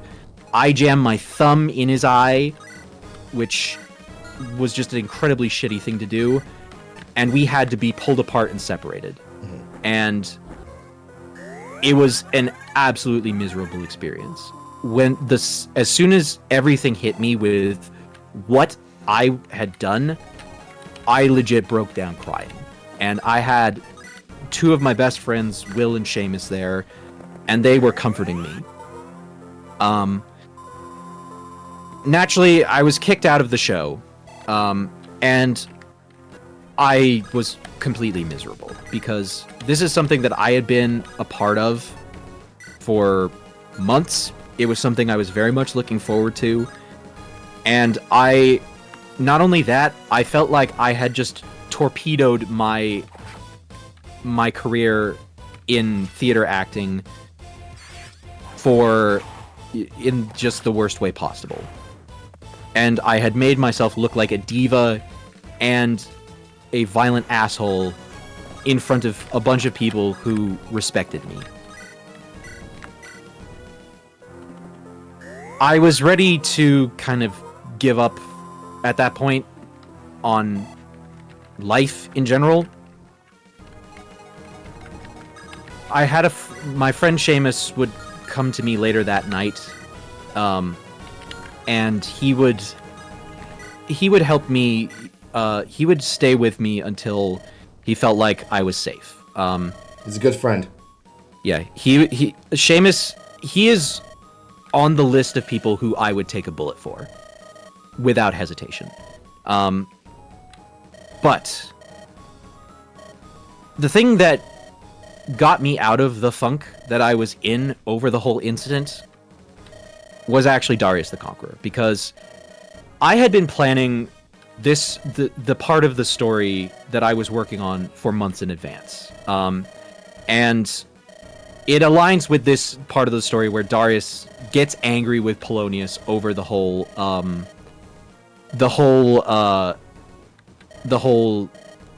you sold the Eisen province out for money. And there's another element of this part of the story that we'll see in the upcoming chapters, that mirrored the situation I had been in. But essentially, Darius gets angry with an authority figure over reasons that are admittedly more justifiable than the situation I was in.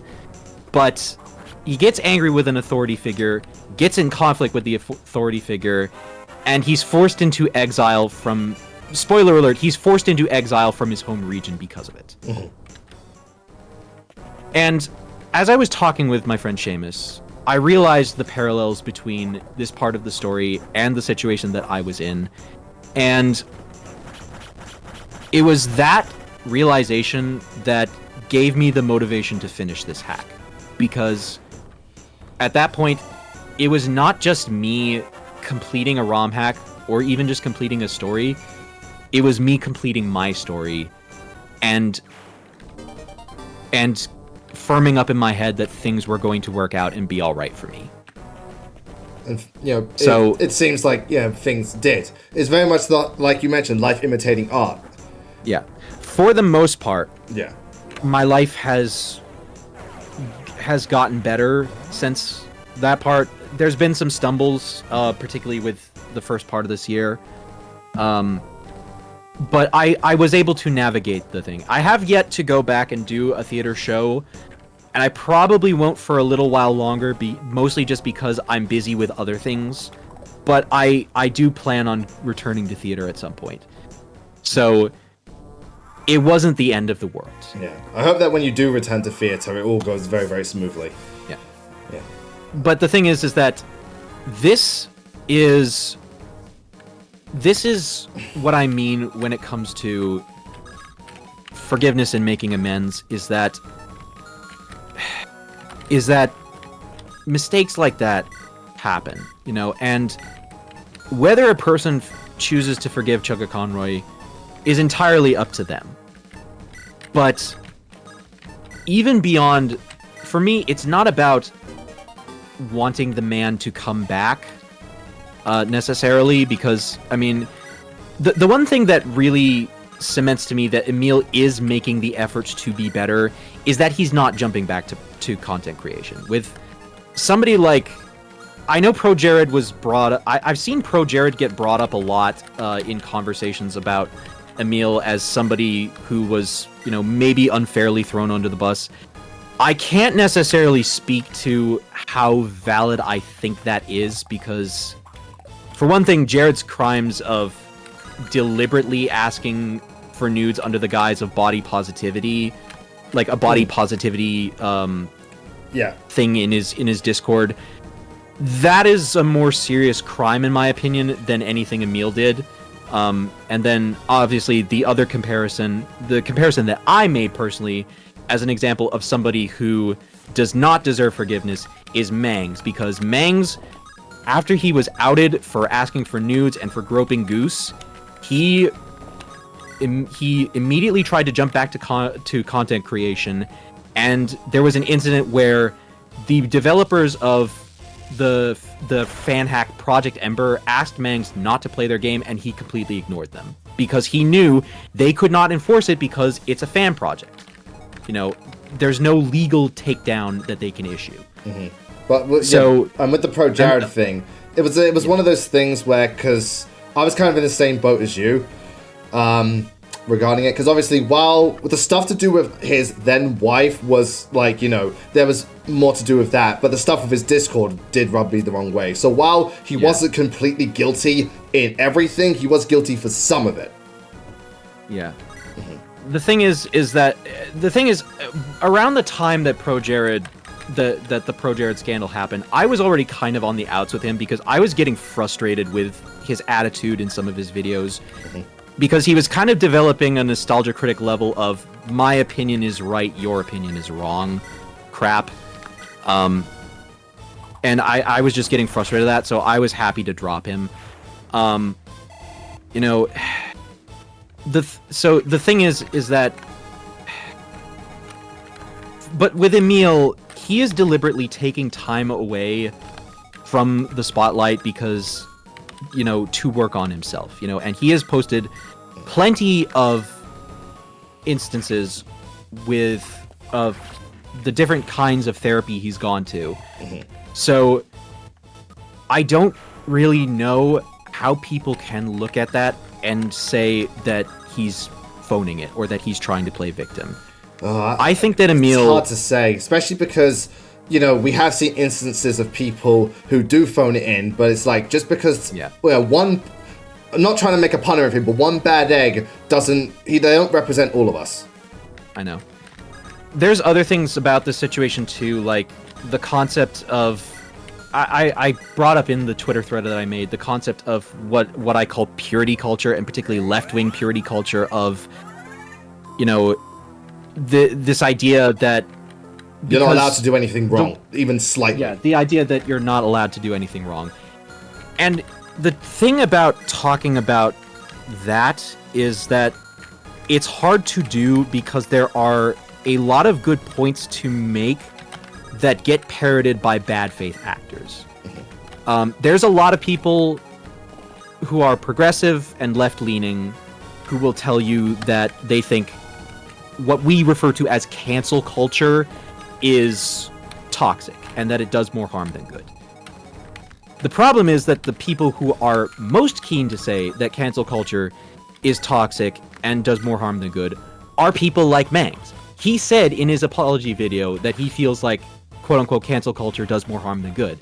And like I don't disagree, but like it's very clear that you're only saying that because you got caught. So it's basically a case of what you're saying isn't necessarily wrong, but you're in no position to make that claim because of what you did. You were saying? Yeah, exactly. You know, and again, like actively asking people for nudes, despite them being uncomfortable with it, and touching a woman without her consent are the sort of thing where it's like, you don't come back from that easily. You know, because that is legit predatory. Yeah, if at all, because that is legit predatory behavior. You know, and if you are serious about getting better, there's a lot more you need to do than just go to therapy over it. You know, donate to fucking women's shelters or causes. As far as I can tell, Mangs did none of that. And then there's also the thing of coming back to YouTube and all that jazz. Yeah. But the thing is that there is a point to be made about people on the internet, and especially men, and especially white men, you know, being under so much scrutiny over every single little thing they say and do. And I don't have an answer for that, because the fact remains that, like it or not, there are way worse people in the world than Chuggaaconroy or Pro Jared or even Mangs who get away with way worse shit with absolutely zero consequences. And until that stops, you know, we can't really afford to not be vigilant. We can't really afford to not take accusations of grooming or sexual assault anything but seriously. Yeah. But the problem I find is that you've got the two sides. When the moment the accusations come out, rather than everyone just keeping a neutral thing and keeping to themselves and waiting for people to fully disclose what's going on, you either jump to one side where you think the person's completely guilty, fuck them, or you jump to the other side and will defend them to their last breath. Yeah. Without even taking the time to think, all right, these are the accusations, I'm going to reserve judgment until I know all the facts. No one waits that long, because we live in a culture where people don't wait. They just everyone just jumps to everything. Yeah, well, I mean, that's, you know, people like to say Twitter, you know, lol Twitter, but it's really just a problem with the internet in general. It's a societal thing. It's because we live on such a fast-moving, dopamine-fueled world at the moment. That too, but there is also the element that a lot of times victims who come forward about these sorts of stories are just straight up not believed, especially if they're up against a particularly influential figure who people respect. Because they don't want. I mean, look at Bill Cosby. Yeah, well, that's because no one wants to break the illusion that these people that have brought so much joy can be tainted. Yeah. But that's more of a reflection on the people, because they don't want to break that illusion, not realizing that these people are not products. They are people at the end of the day. Yeah, it's such a delicate situation, because every situation is different, and we've seen examples where, you know, people who have outed others have been lying this whole time, but at the same time, there are people who have got away with being awful. And again, because of experience with certain things, people form a bias based on that. It's it's a very difficult situation. There is another thing too, that, you know, when there is public drama, there is also a tendency to jump on the accuser and push them to unnecessary levels of stress or... Oh, that happens so much. Again, because... or even to suicide. You know, Mangs talked about that in his apology video, and I am admittedly reticent to believe anything he says, but he mentioned, you know, feeling suicidal, and as somebody who has been through the hospital multiple times for feeling like I wanted to take my own life or just wanted to die, I would not wish that on anybody. You know, even on Mangs, somebody who I have made very clear, I think Mangs is a reprehensible person. And I didn't like him even before he was outed as a sexual predator. I thought that that he was a guy who did not give a two shits about anybody's opinion but his own. But you know, if it is true that he was dealing with suicidal thoughts, you know, it's unfortunate. You know, well, again, because you never want to wish death on anybody. No, I don't want to wish death on anybody. You know, I want, at most, I want people to go away. And some people, you know, admittedly, some people just won't go away until they die. I feel like that's going to be the case with Trump, sadly. But, you know, even then, the best we can do is put him behind bars. And really, in situations where you have a powerful person, you know, it's mostly just about making sure what we refer to as cancel culture is most often just people trying to hold people accountable for bad behavior that they would not be accountable for otherwise. Absolutely. But again, that's very, very true, and I agree with you. I just feel that cancel culture stems from, like I said before, the moment the accusations come out, people automatically assume the accusations are correct and go to such extremes to, well, you know, ruin or if not try to destroy these people before the accuser, the one who's been accused of something, has a chance to say anything on their behalf. I know. And I'm not saying like, you know, I'm not saying them saying their point should necessarily redeem them or like let them off. No, not at all. But at least give them the chance to talk and that's the thing, just don't jump to any conclusions. Because when the stuff with Chuggaa came out, I literally just said, I ain't saying shit or I'm not getting involved with shit until everyone has had their say. Yeah. Like I said, I was introduced to the whole drama through, you know, through seeing it as a complicated situation. So I reserved judgment until I had more facts, you know, and I did make one frustrated tweet, you know, bemoaning the seeming idea that he was a bad person. I regret doing that mostly just because it was meant as a reflection of like me being in a bad mental state. Yeah. Because January was a shitty month for me, and the drama did not help that. But it was just a bad time for me mentally, and that was why I tweeted that out. So, and the thing is that yes, it is absolutely important to wait until you have all the facts, because you know we can also end up with situations like the Johnny Depp Amber Heard trial where that whole saga was just a complete seesaw of like, oh, Johnny Depp's a domestic abuser. No, he was the victim of abuse. No, they were both abusing each other. You know, so complicated. Situations are complicated. Yeah, they are complicated, and I get why people want them to be black and white, because I think there was a thing going around where Comic Foil did a thing where he tweeted about the idea that people are never completely good or completely bad, and what's her name, Mercy Buku tweeted, I kind of don't believe this.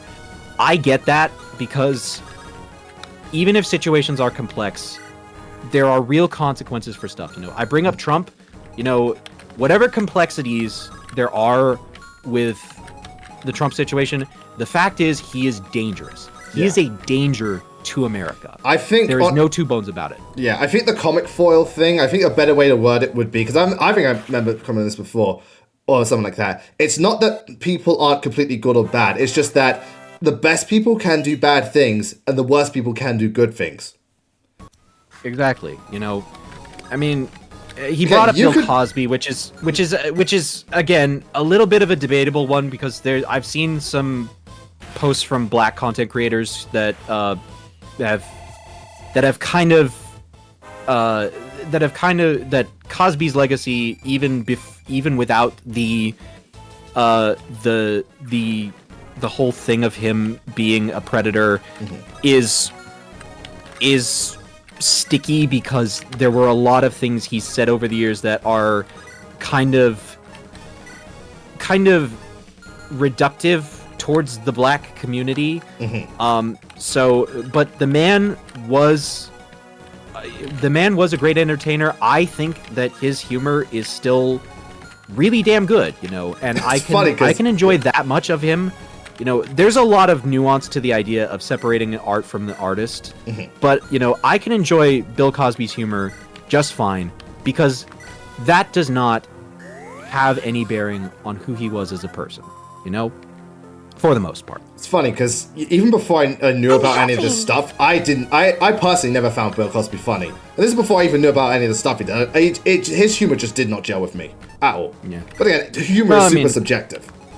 Yeah.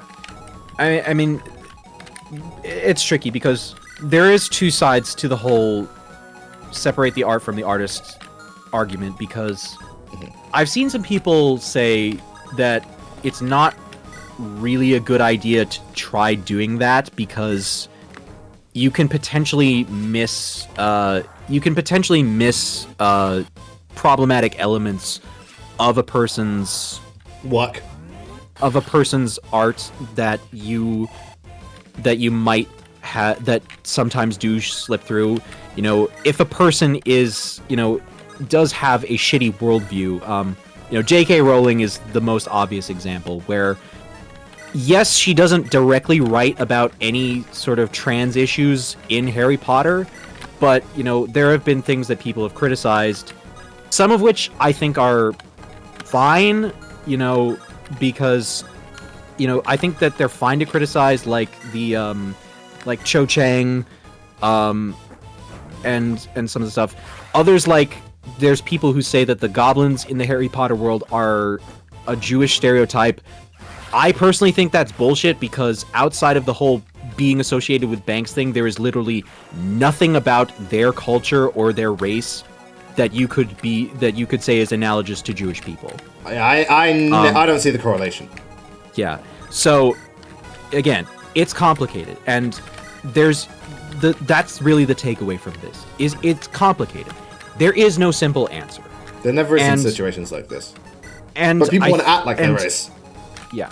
And I get people always wanting to find the simple answer because, again, there are so many instances that we can point to of people being terrible, being, you know, rapists and, you know, groomers, and getting away with it because society gives them a free pass because they're respected.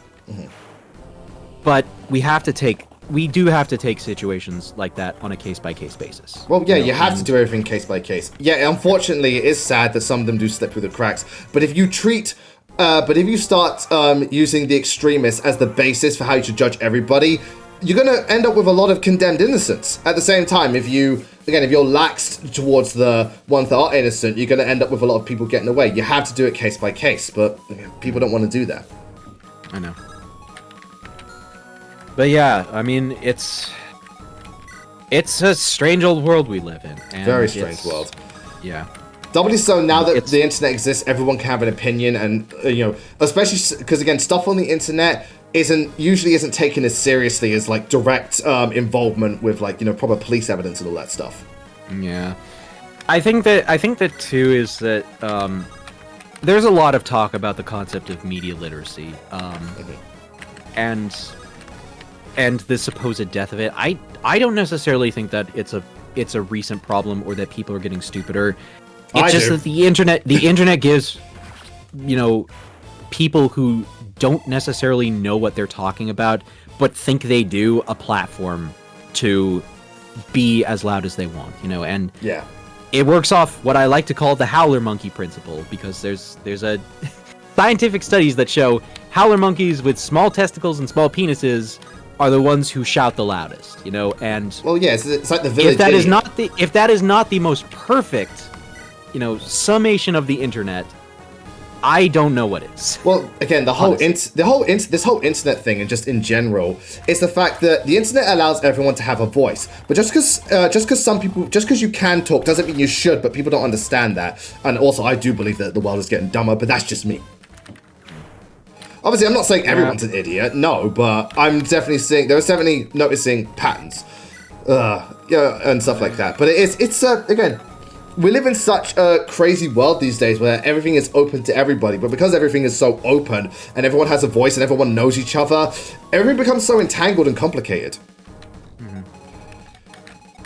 Yeah. I feel like, this also ties to one of my favorite anime that I discovered not too long ago, which is Mushoku Tensei, aka Jobless Reincarnation. I love Mushoku Tensei, but it's an anime that I am reticent to recommend to people, kind of in the same way that I'm reticent to recommend Berserk in some cases. Mushoku Tensei is obviously not as extreme, but it is still a story that takes place from the point of view of a very socially maladjusted person. Mm-hmm.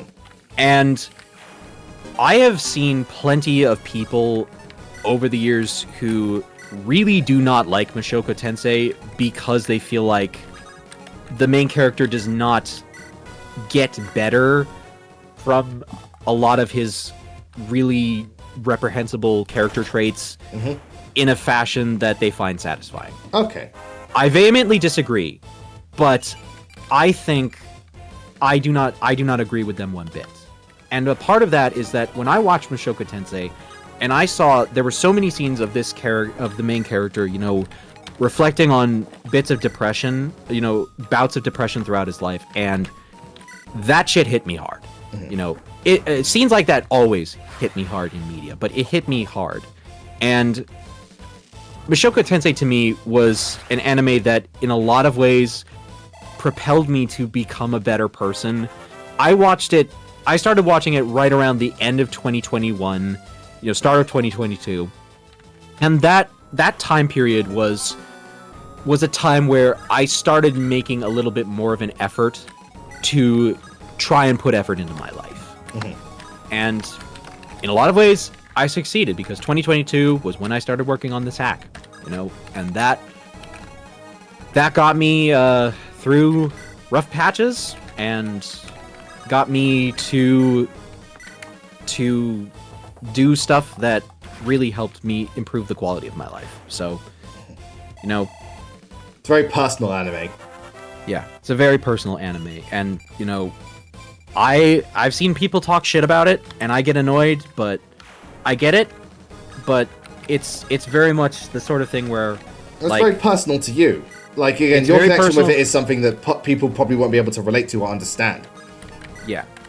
So, for me, but it is a perfect example of this idea that people can change, because Mushoku Tensei is all about a person changing and actually trying to make something of his life where previously he did not. Yeah. Well, yeah, I think it is important for people to do that. Yeah, I think anyone is capable of change. It's whether or not they want to change. The capability is always there within everybody, but some people, again, there's always you can always make a change. It's whether or not the person is willing to make a change. Exactly. Because again, some people just won't because they're so set in their ways, but others will. It's again, the whole thing is very complicated and very nuanced. It's a big thing about these days, nuance. That's all I wanted to really say on this. No, that's cool. Again, it was a heavy topic and there's a lot to discuss. And I'm sure this, like, the Emil situation, you can also, again, somewhat relate to because of your positions as both being autistic and just other stuff as well. Again, everyone has a different input on the situation. Not to mention, you also, like you mentioned, you really enjoyed Chuggaaconroy's content. And I know a lot of people did, like Farah and stuff. I never watched any of his stuff. So, again, while a lot of people were getting very choked up about it, I had nothing to say. But at the same time, I kind of got, the Pro Jared situation hit me because he was one of the main inspirations for me to do YouTube. I really looked up to Pro Jared. Yeah. And the thing is that, I was still subscribed to Jared around the time the drama got out. And I have not gone back to him since because, like I said, like I said, I don't really. I've kind of stopped enjoying his stuff, but at the same time, you know, I do think that it does make a difference whether or not you still enjoy their stuff. There is a bit of a thing that seems to crop up where people who do problematic behavior are really only as canceled, especially when they're entertainers or creative people. They're really only as canceled as their next big project. You know, if their next big project is a hit, people will, you know, the general public will forgive them, even if, you know, the progressives don't. Well, also depends on the severity of what they did.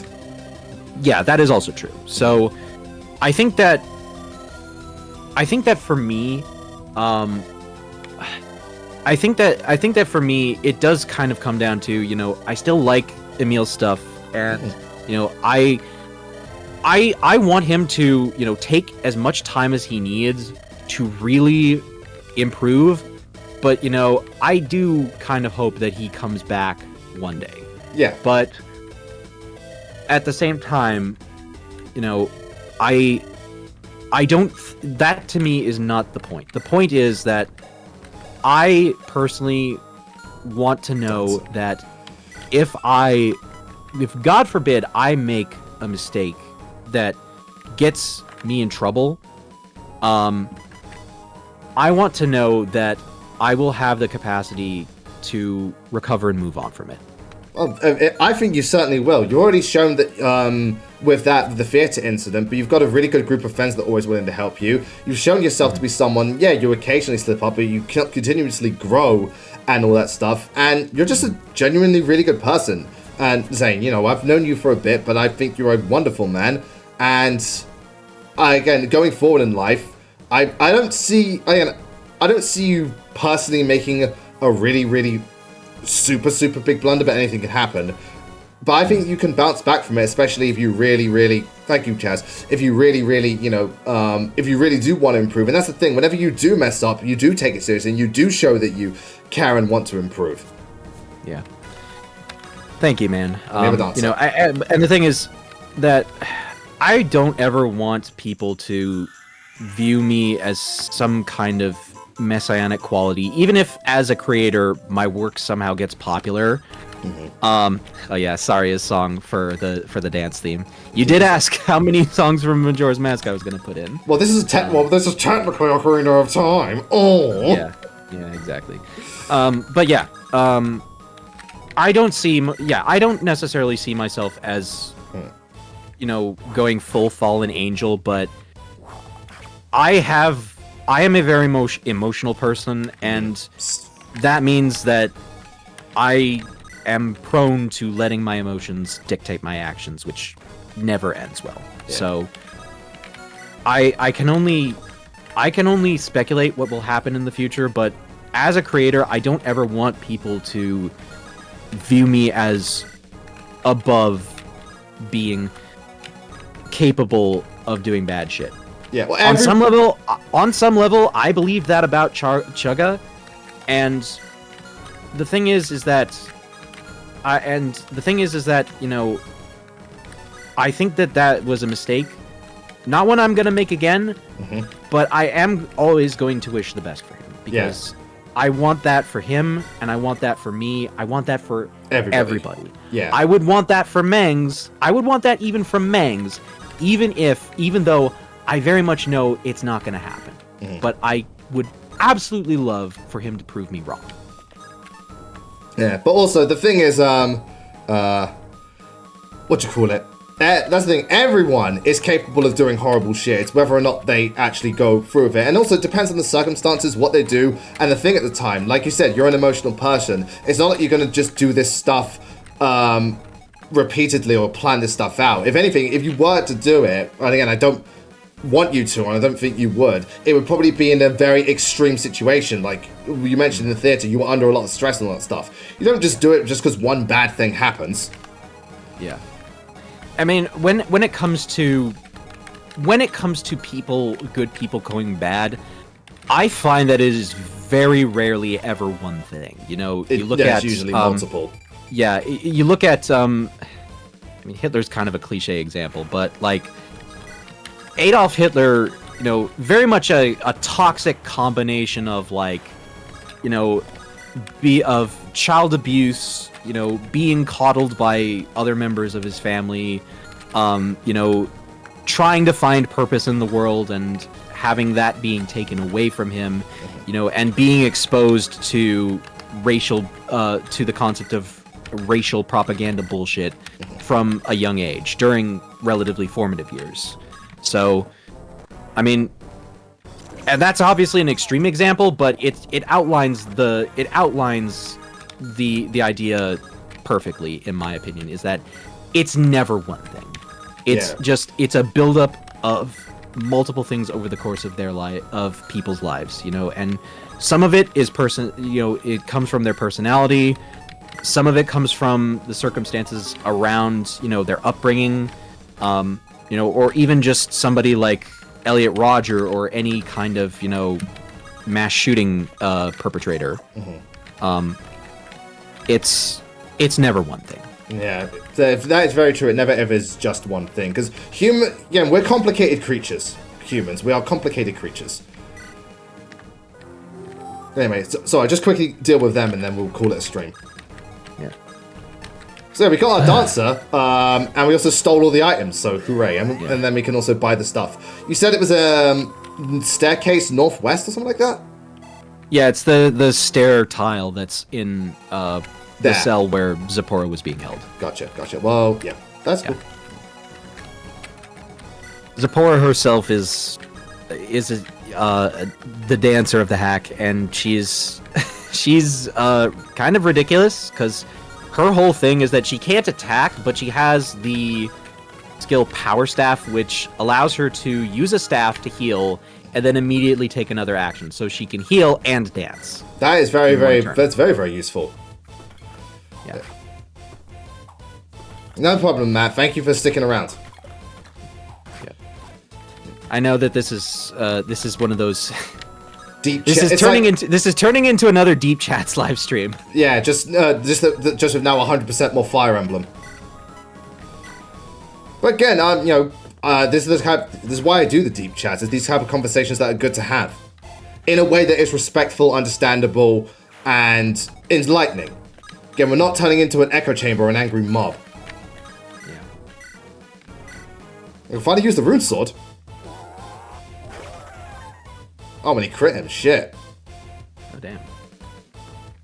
Oh, the game froze. Uh-oh. That's no good. No. How far back?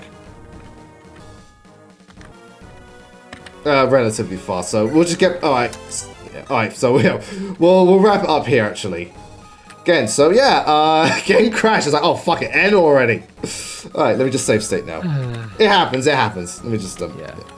Anyway, thank you all so much for tuning in today. This was a... Keep doing that, it's this button. This was a very, deep stream, but, also with the game, the Afghan talk and all that stuff. But yeah, this is really, really interesting. So next week we should be continuing on with it now that we have a dancer. And yeah, it should be all good. Big thank you to Zane for making this game, co-hosting, and just, giving us a really, really detailed and deep dive into what happened in your life. I very, very much appreciate you opening up like that. You're welcome. And thanks for having me on. No problem. All right, so tomorrow we should be doing Mega Man X8, the final Mega Man X game, and we'll see how that goes. So yeah, just give us a minute.